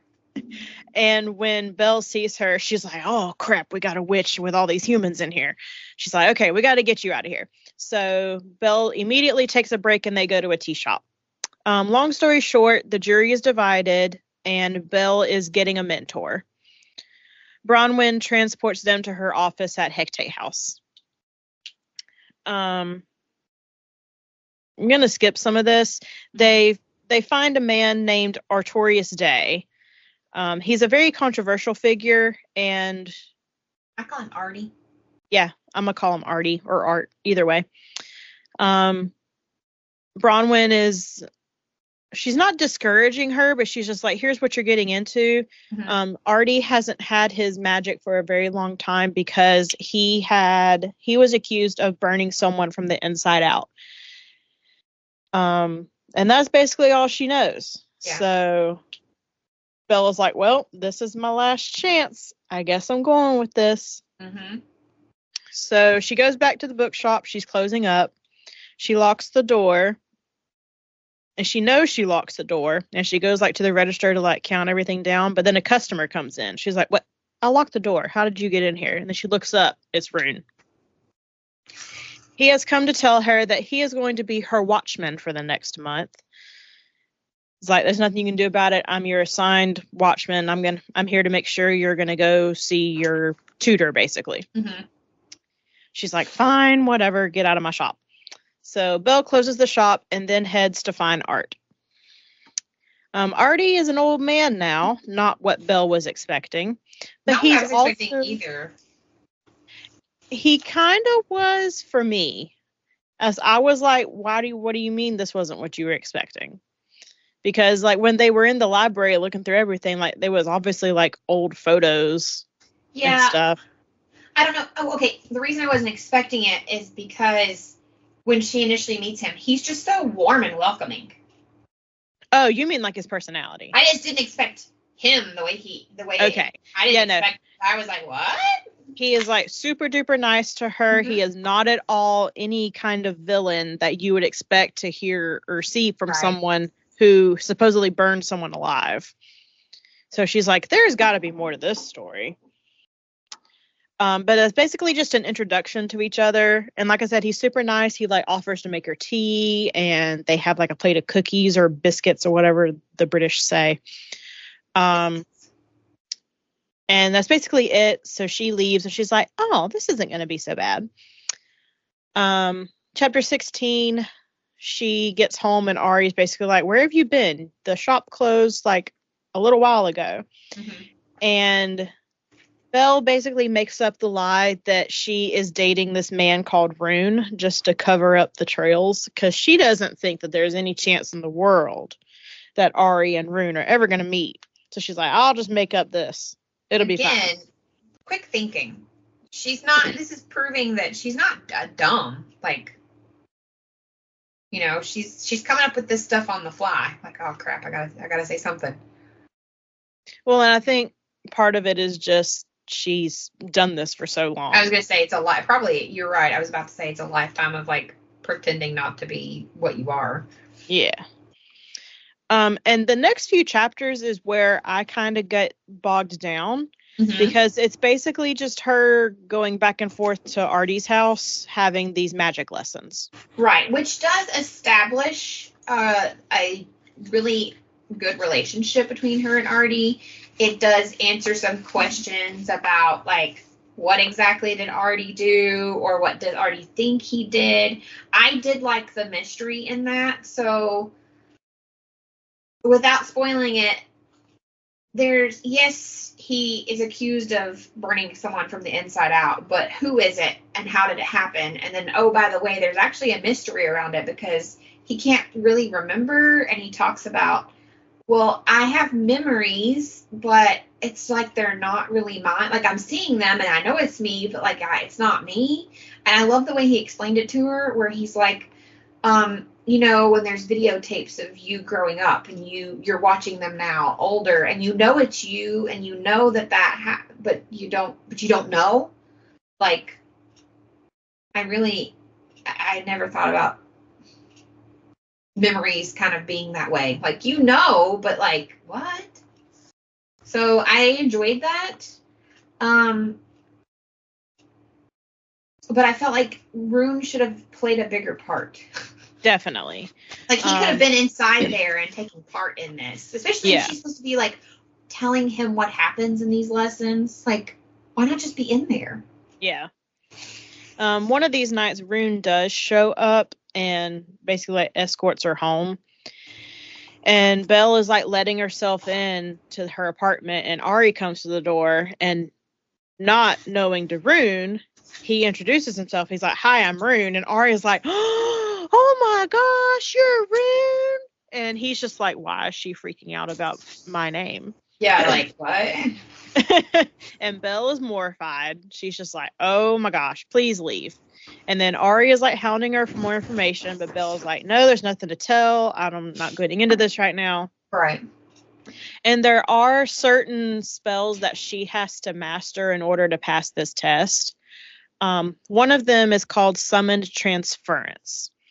and she decides to try it on her mom one night at Artie's house. And it is successful at first until her mom, Bonnie, disappears without warning.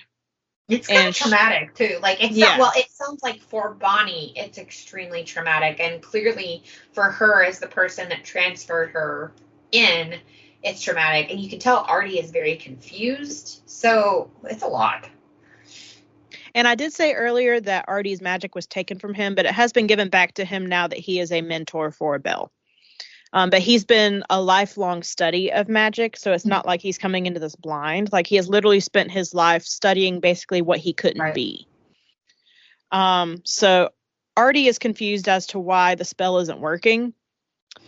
And Bonnie does reappear, but it's a struggle, and it seems like Bonnie is in a lot of pain. Belle tries to tether her, but it doesn't work, and Bonnie vanishes. Artie says that it seems like someone has meddled with Belle's spell, and the only way to free Bonnie is to let her free herself. There's nothing to do but wait. So finally, in the wee hours of the morning, Bonnie reappears. She is very weak. There's really not much they can do. So Artie lets Bonnie stay at his house until she's fully healed. Belle starts to study healing potions, and she successfully makes one and gives it to Bonnie. And basically, Bonnie spends a couple of days at Artie's house recovering from everything that happened. Belle summons Rune, and she tells him what happened, and Rune now wants to watch her spell work in order to keep everyone safe. I'm like, if you would have been in the room in the first place, made no sense for you not to be. I'm just over here singing, the room where it happened, the room where it happened. So all of the stress and the late nights are starting to take a toll on Belle. She is becoming visually worn down. At a work meeting one day, Christopher is like going ballistic on her, and Belle basically has a mental breakdown in the bathroom. Haven't we all? Yeah. Rune finds her in there. At first, she's like, what are you doing in the bathroom with me? But then she just basically accepts it. Belle tells him what happened, and Rune promptly gets up, walks out the door, and punches Christopher in the face. There you go. If that happened to me, I would have been like, thank you, Rune. I appreciate this. Do you know what I was thinking of when it said she came out and punched him in the face? What? I will be extremely vague, but Kelly's boss. Oh.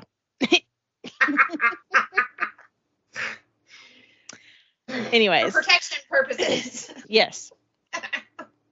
So if someone had done that for me, like if someone punched someone that was treating me like absolute crap, I would have been like, oh, thank you. Like he's like, never make her cry again. And I was like, that would have been my reaction. Belle's reaction was to be furious and tells him to butt out of her life. And I'm like, girl, he's just trying to like make life easier for you. It's trying to let you know he into you, and you clearly are not getting it. You are not getting it. Also, I think I may have found our Rune. Okay. I'm probably going to butcher his last name, so I apologize, but he's a French actor, Gaspard Ulliel, and he's known for the Hannibal movies. Gaspard? Ulliel. Okay. That's what I've decided after looking through everything. It's him. He's not my type, but I think he fits. Okay. Okay. So now Belle is working on potion making with Artie, Bonnie, and a very reluctant Rune at this point. She only has 8 more moons to go, basically 8 nights. Belle goes back home to rest, and Rune knocks on the door. He has flowers for her for passing like the alchemy part of her test. She invites him in for a cup of coffee, and she accidentally pours in the infatuation potion that she had made instead of the milk. Okay, I loved this scene. And You didn't like it, but I could tell. It was kind of cringe. Well, okay, I liked it because it incorporated the witchcraft, but then it's like, should I spoil it and just say what happens, or? I mean, you can, yeah. Okay, well, you're saying it's cringe, and I'm like, I liked it, so I feel like I should spoil it, I want people to read this. Okay. So she pours in the infatuation. They get all like kind of lovey-dovey, touchy-feely, and then she pulls away in the nick of time because Artie calls, and Artie's like, hey, I just wanted to let you know you passed your exam, so it really doesn't matter, but just so you know that actually my ingredients are so dang old because, I'm an old man and I don't do this stuff anymore. And the infatuation potion is actually null and void. It does not work. Would have no effect. And they're having this whole scene is her being like, I refuse to do this because of a potion. I will not let that, no, I want this because he wants it because I want it. No. And then she just, miscommunication. He's like, oh, what was that about? And she lies to him instead of flat out saying oh, well, apparently this potion is not good. She just tells him a story. But that makes her come to term with the fact that she is attracted to Rune and is not just magic. Well, I think it's been pretty obvious since she flushed and had to break eye contact on page 6. Just saying. So, chapter 25, Belle finally works up the courage to ask Artie about his past. He understands and he wants to explain it to her, but like Miranda said earlier, his memories are super foggy. Mm-hmm. He had escaped the dungeons that he was held in, and he had actually tried to hex himself and remove any lingering memories, but they ended up blurred instead. The hex didn't work. Listen, Artie is almost my favorite character in this entire book. I think he is my favorite character. His little pink hat and the fact that he's like, I was held for years, and she even has a moment where she's like, wait, not days, not months, years. And he's like, I didn't want to remember. And I was like, oh. And he also confesses that the coven didn't completely strip him of his powers. He let the coven think that they did. So all this time that he has been studying magic, he had been secretly practicing as he went as well. Good for you. Chapter 26. They are having a meeting at the bookshop. It's going about like every other meeting. Christopher is just bulldozing over everyone. There's no collaboration. It's either Christopher's way or the highway. I was literally about to say the same phrase. And Belle finally has enough, and she quits on the spot. But she has a plan. She immediately calls Violet, but Violet doesn't answer, so she leaves a message saying that she is finally ready to buy Lunar books. I was proud of her, but I felt like this should have happened way sooner. Way sooner. And the problem with all of this is that no one wanted to tell Violet how bad Christopher was. Your son sucks. Yeah. No one wanted to be that person. And obviously Violet knew some stuff, but she didn't realize the extent to which he had basically run the shop into the ground. Or just treat people in general. I'm sure, as his parent, okay, listen. As a parent, you have to know that your child treats people a certain way, right? But maybe she just never, I don't know. Rose-colored glasses for that one, I guess. Yeah. So, chapter 27, Jinx wakes up Belle yowling and hissing at something in the middle of the night. Listen, my dog did that last night. He has not done that in so many years. It literally, the big one, literally terrified me at 3:45 in the morning. He starts going. I was like, nope, not today, Satan.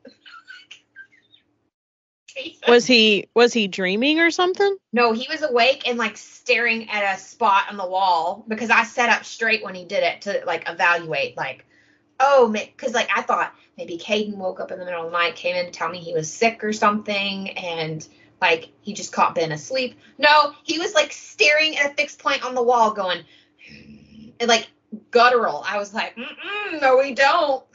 Where's the sage? Not happening. Not doing this. And then, like, I went, Ben, and he stopped. And I waited. I sat there with, like, the blanket pulled up real high, and my chest was, like, beating. And I was like, okay, all right. He didn't start back. Okay. So I would have been terrified if I were her, because I was terrified when it was me. Well, Belle basically gets sleep paralysis. She can't move, and she has the sensation of being choked. You ever had sleep paralysis? I have not. Oh, you don't want it. I don't wish it upon, well, I do wish it upon my worst enemy. I do not wish it upon you because I love you, so no. Thank you. I appreciate that. Horrible. Suddenly, Rune is there, and she can breathe again. He captures the thing called a night terror. They also figure out that someone messed with one of Belle's potions, and she had taken the potion, and that's what gave her the sleep paralysis. So the two things were like not related. They were two separate things. They just happened at the same time. Mm-hmm. So she had basically been poisoned. She also discovers that her soothstone is gone, and it's basically like a grounding, channeling thing for her to use. And it's gone missing. And that's something that she normally, like, she knows exactly where it is at all times.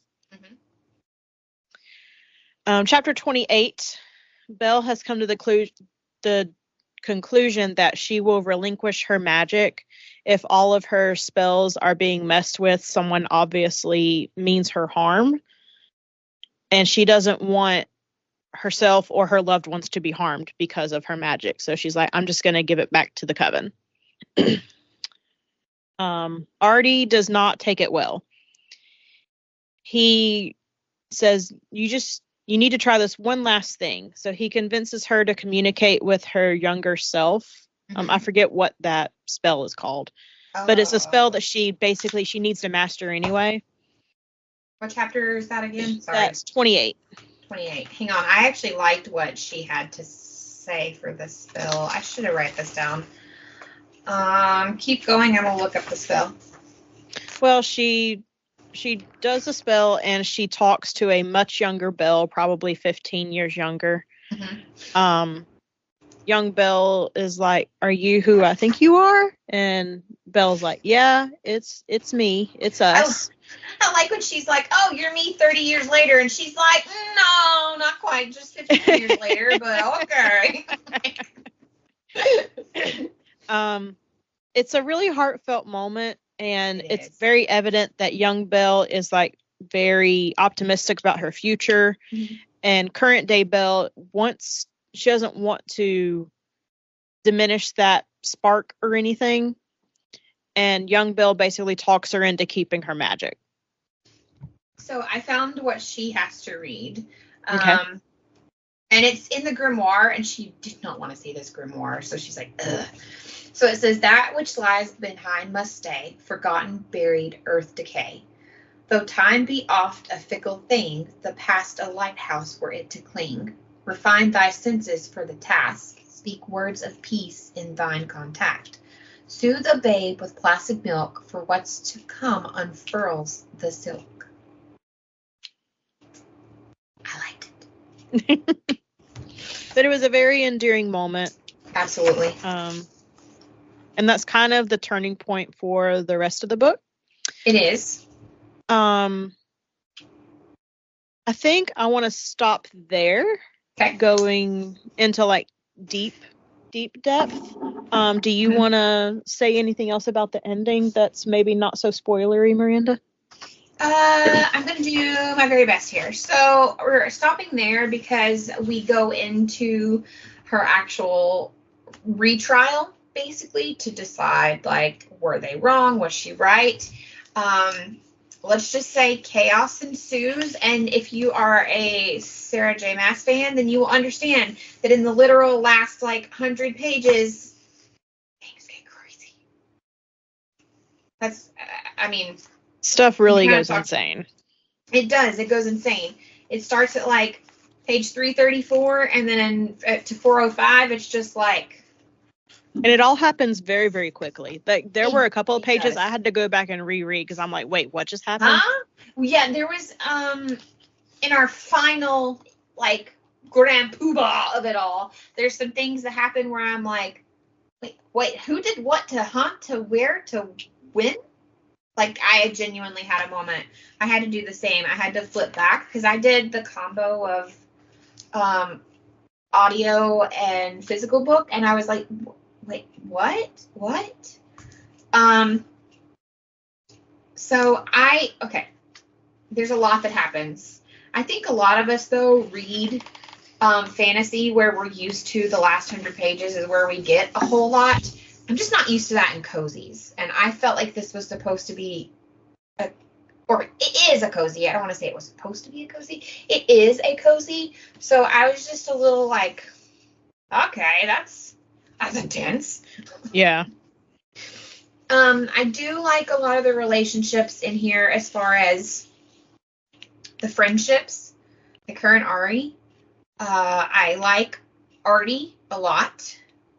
I do like her mother, Bonnie.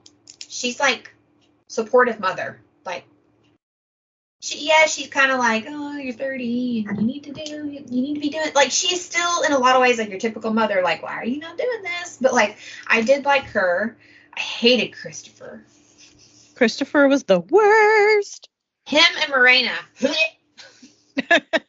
They were made for each other. They absolutely were. Oh my God, I didn't think about that. Except for Morena's like much older. Yeah. But overall, y'all know again, how in Harry Potter it's like discussed that Albus he's very, very, very old, and like he does like look like an older man, but he doesn't look like hundreds of years old. That's kind of how I pictured Morena. Agreed, 100%. Her and Bronwyn both. I've pictured Bronwyn as like, she's like this eccentric older lady, but she's actually much older than what anybody really knows. So Bronwyn to me was Pink Lady from Harry Potter. That's who I pictured. Umbridge? Yeah. Okay, like so physically, I actually, the way she acted, kind of pictured the grandmother from Halloween Town. Oh, okay. Yeah, I can see the that. way she was like, hello, whoa, flying in with a magic bag, don't care who sees me. Yeah. Like, but like physically, I just pictured Umbridge. Okay. A short, stout little woman. Okay. So again, 3.75 is what I gave it on Fable. I would recommend it. I will continue on in the series. I do kind of like the idea of, well, it's a book 2, so I don't know if it's going to be a duology or a full series, but I like the idea that it's same world, same setting, new people. I would like to see if that all comes together somehow. I'm not sure. Was it cozy? Yes. Did I have some problems with it? Yes. Concur. Like I said, I really, going into this, wanted this for me to come on here and be like, it was 5 stars. It was, and I don't know if it's just because it's tropes and a genre that I am pretty enmeshed with and I really love. So, and again, the problem is, even after having this full discussion with you, I keep saying like it was lacking somewhere, and I thought maybe discussing it with you would help me decide what it was I wanted more of, and I still don't know that, other than the fact that I would have liked to see, and not even their relationship, but just more of Rune and his personality and who he was supposed to be. That is one thing, but there's just still something that, like, a good chunk of this book, I was like waiting for something to happen, and it just didn't happen. So. Yeah, I agree. Yeah, but that's going to sound weird when I just said that, but I'm like, but read it. Because it is fun, and it's a light read. It is an easy read. I finished it quickly-ish. It's because I was busy, so I just kept setting it down, but if I had the time, I probably would have finished it really quickly. Yeah, I read it in 2 days. Yeah, easily. And if you're like one of those people that like you end up devouring it, it's a 1 day, 2 day read depending on your reading speed and what you got going on. So, enjoyed to see more from you, Lucy. Wasn't my favorite, but it wasn't a 2-star, so. I don't know what else I can say. Yeah. I will say my special collector's edition, I think I talked about it before. Again, Waterstones, why are you doing this to me? Is adorable. It has sprayed edges that has the moon and some like leaves blowing around and a little kitty on it. So, but the cover itself is just blue. But the edges are really pretty. I read it on Kindle, so I have the standard girl in the window surrounded by bookshelves. Yeah, well, she has no bookshelves on the one. So on mine, she's standing in the window, back to the window. She's holding a book, reading, and then she's like casting a spell on a plant that's like on the windowsill. And then what the cat, I'm assuming, is Jinx, is up on the top of the house, like basking in the moonlight. Yes, but there you go. That is my birthday pick choice of Rewitched by Lucy Jane Wood. If you enjoyed it, if you read it and you enjoyed it, tell us why, or if you enjoyed it more than we did, tell us why. Give us your star rating. If you read it and you didn't like it, like had a lot to say about it, tell us that too, because I'm always genuinely curious. I won't lie. I get my heart broken when someone tells me they hated a book that I loved. It's a personal thing. Like 100%. Somebody's like, it's not personal, but it is. I'm taking it personally. It's not your fault that I'm taking it personally, but I'm going to take it personally. Like, it just is what it is.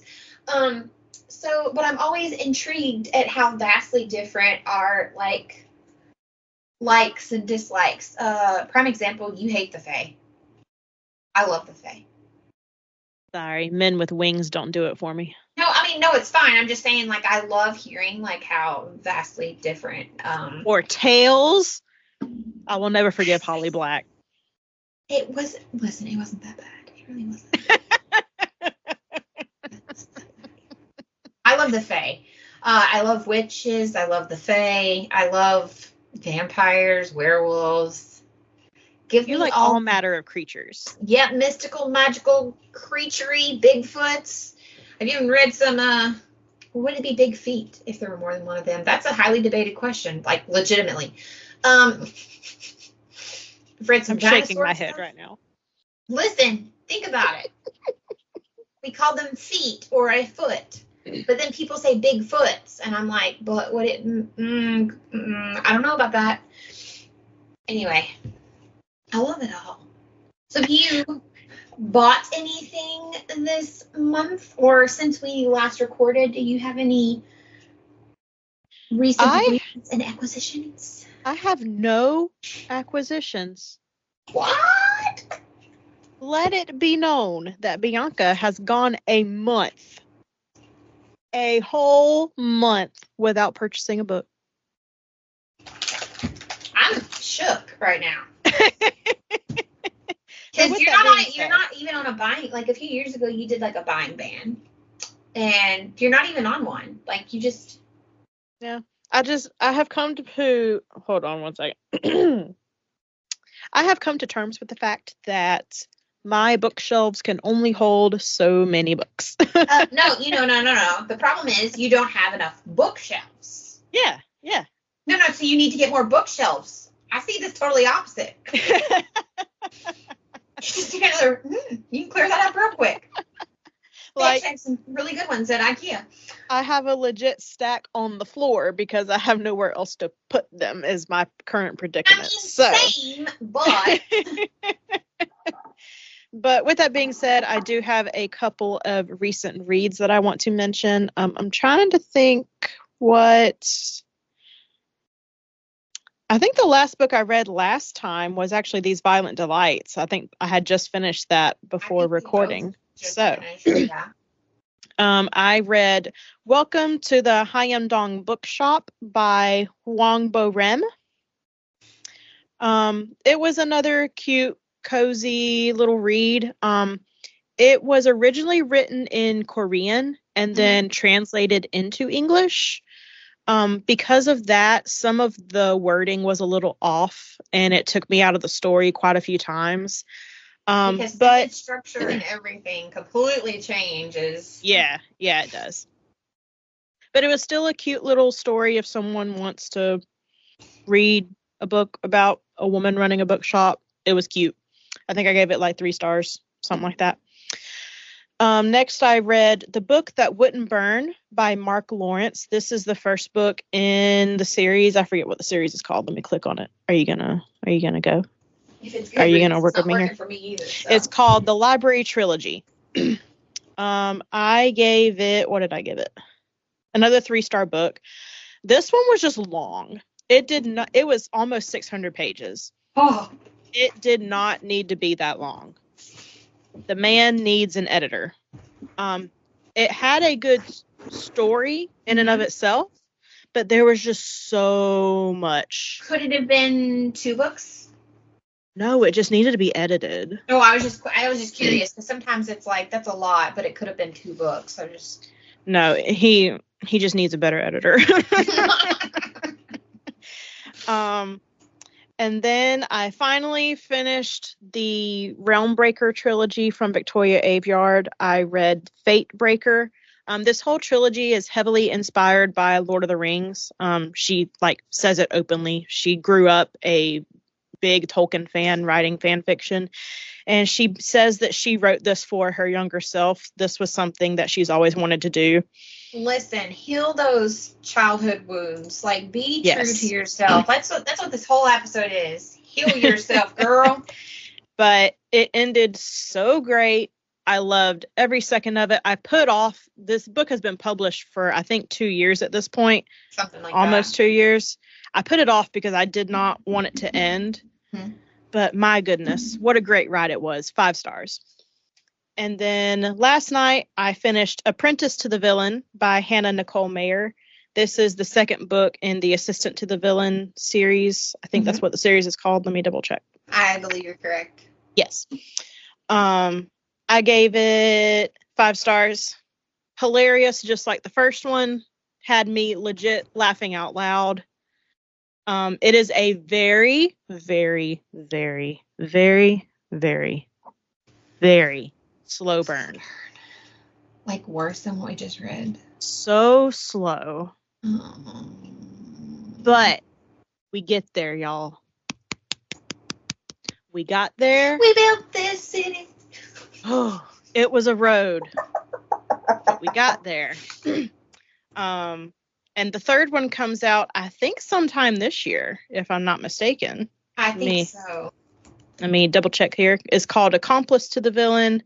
Yeah, it is coming this year. I am so super duper excited. I've only read this series through Libby, so I've only done it through ebooks.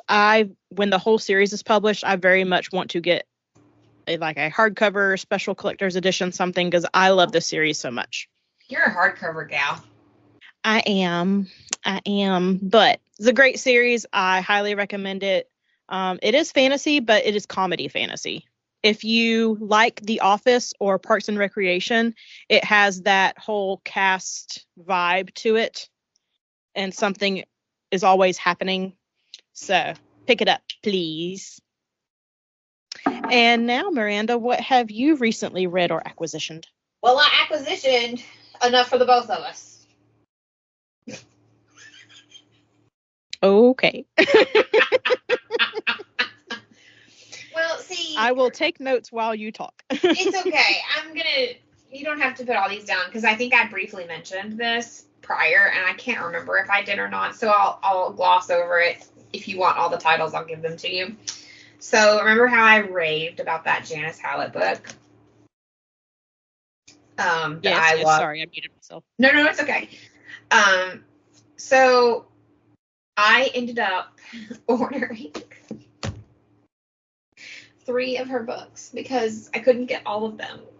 There was one one's not out, and then the other one, it just said out of stock. So I ordered 3 Janice Hallett books. And then Was one of them the one that I had read? You read The Appeal? Yeah. Yes, and that's actually the one I'm reading right now.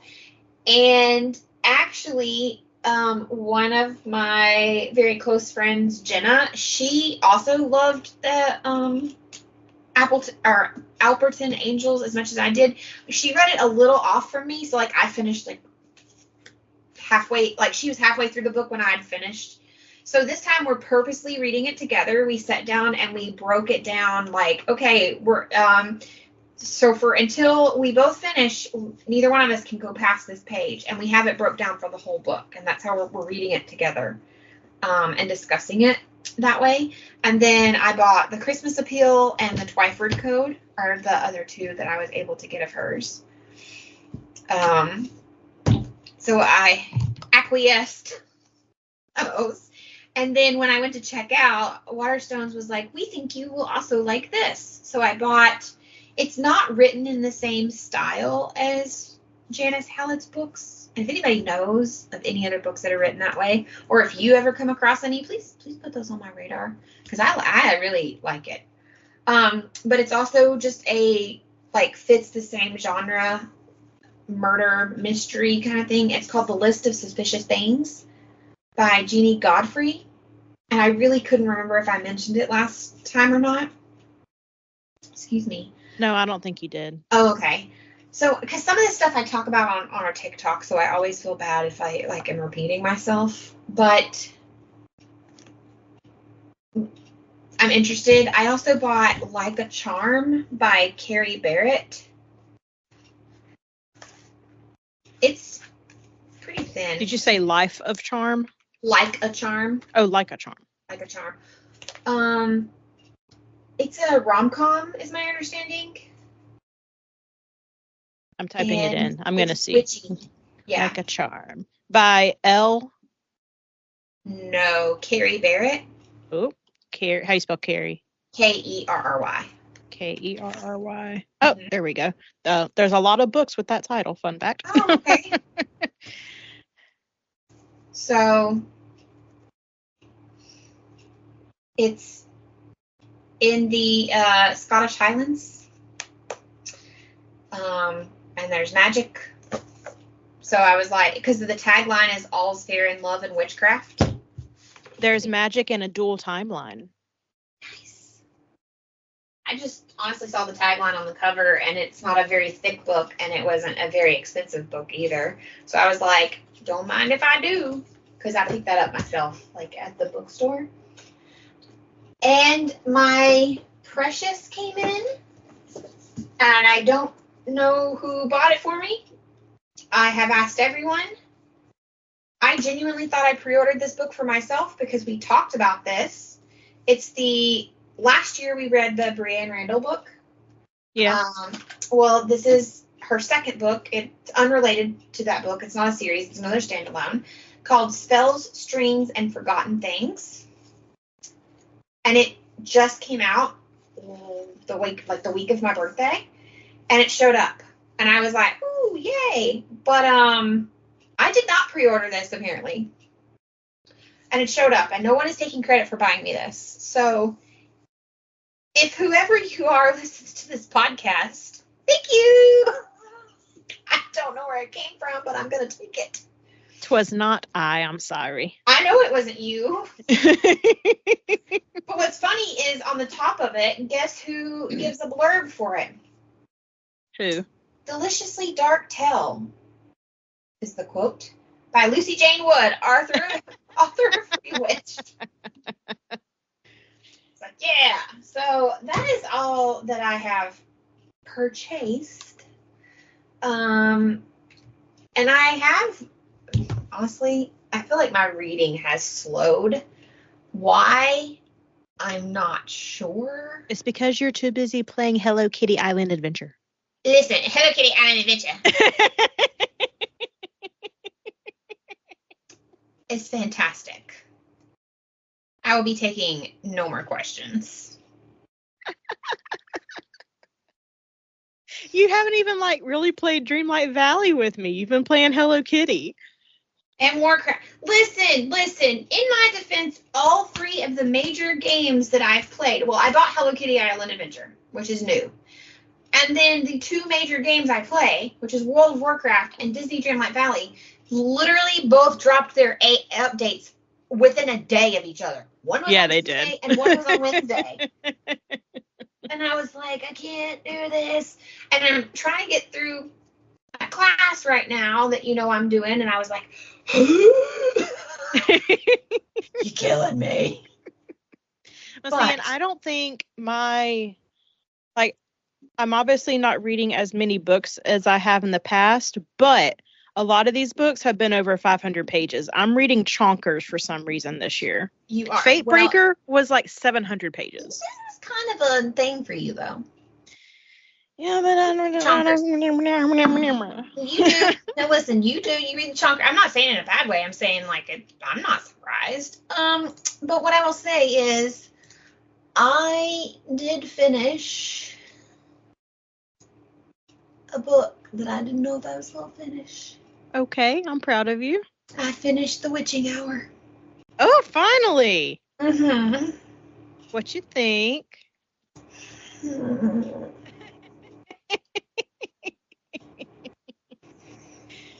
If Anne Rice were still alive, I would ask her how much she pays for her therapist.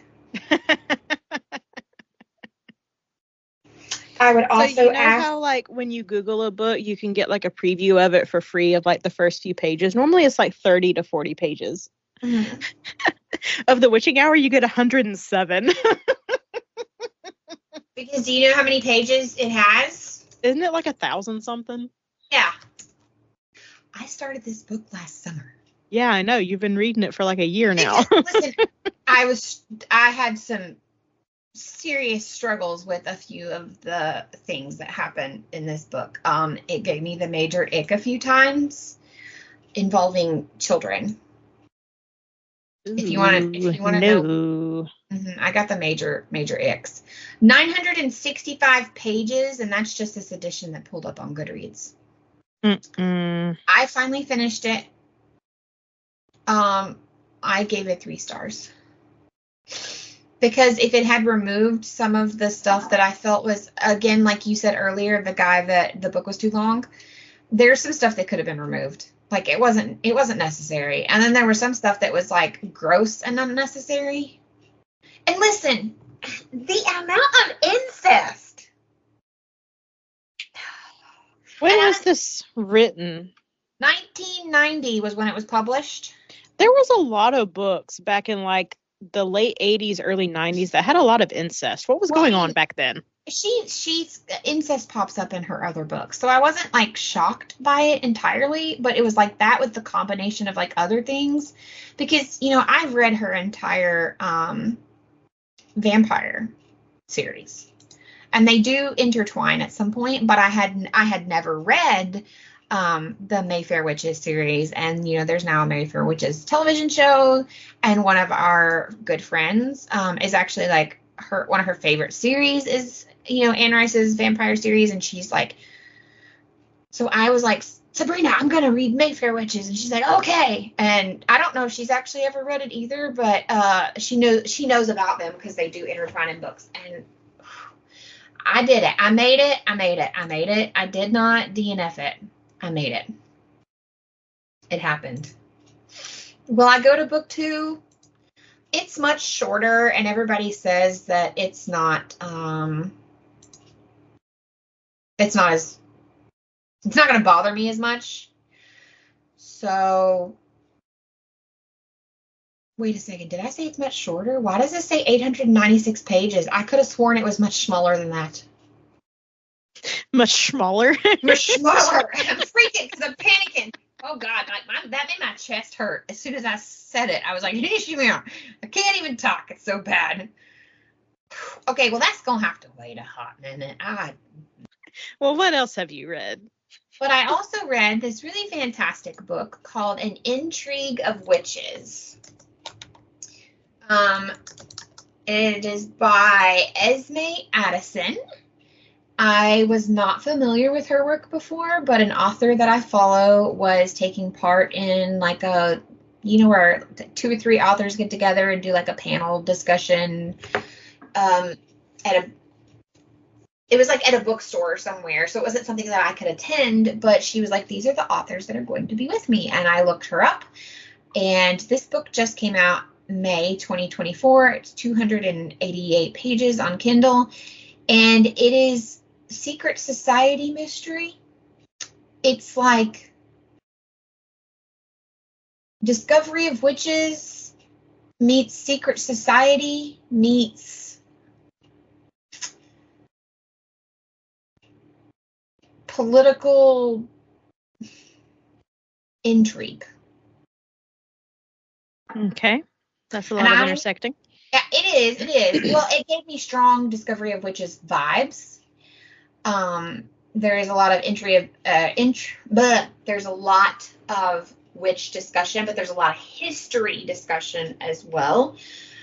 It's historical fiction. Like, some of the things that's talked about are real, but done in a historical or in a fictional manner. And this is the Secret Society Mysteries #1. Book #2, I don't know when it's set to come out, but I will be reading it. 4 stars. And I also found out in reading this book that Esme Addison has also written a couple of cozies. So that will be happening too. So she's good. I highly, highly recommend. Okay. If you couldn't tell, I really like witch books. No.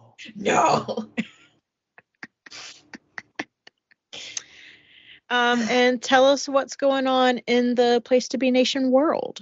Check out the Place to Be Nation YouTube. It will not house our show because we are working on compiling all the back episodes, and we will have our own channel. Bells with Books YouTube channel is coming very soon. I was tweaking the logo, and it takes a hot minute. But we will now have a Bells with Books YouTube, and the feed itself, Place Nation Pop, has another YouTube. It does have all of the things broken down, so if you love any of our other shows, say you specifically want to go listen to Pop Goes the Classics, Disney, there is a playlist where you can watch just those things or listen to just those things. It doesn't automatically add any sort of video. It'll just still be in listening form, but we're branching out into other ways that people enjoy podcasts, and it's a lot of studies show people really enjoy going to YouTube, even if they're just listening for their podcasts. So be on the lookout. I will update on our socials when ours is officially there, but there is one for the feed itself. Pretty quiet in the Facebook group right now, but please head on over and join. Start a discussion, take part. A new tournament should be coming. We usually do them in the summer, so a new tournament should be coming very shortly. So stay tuned for that. I'll let you guys know what the theme is this year. Of course, check out the website, because not only does it link you to every show that we have and, all of the recordings that go along with each individual show, but there are different articles that you can read and just lots of stuff going on over there. And don't forget to follow us on social media platforms. You can find me personally at Style and Freak on both Instagram and TikTok.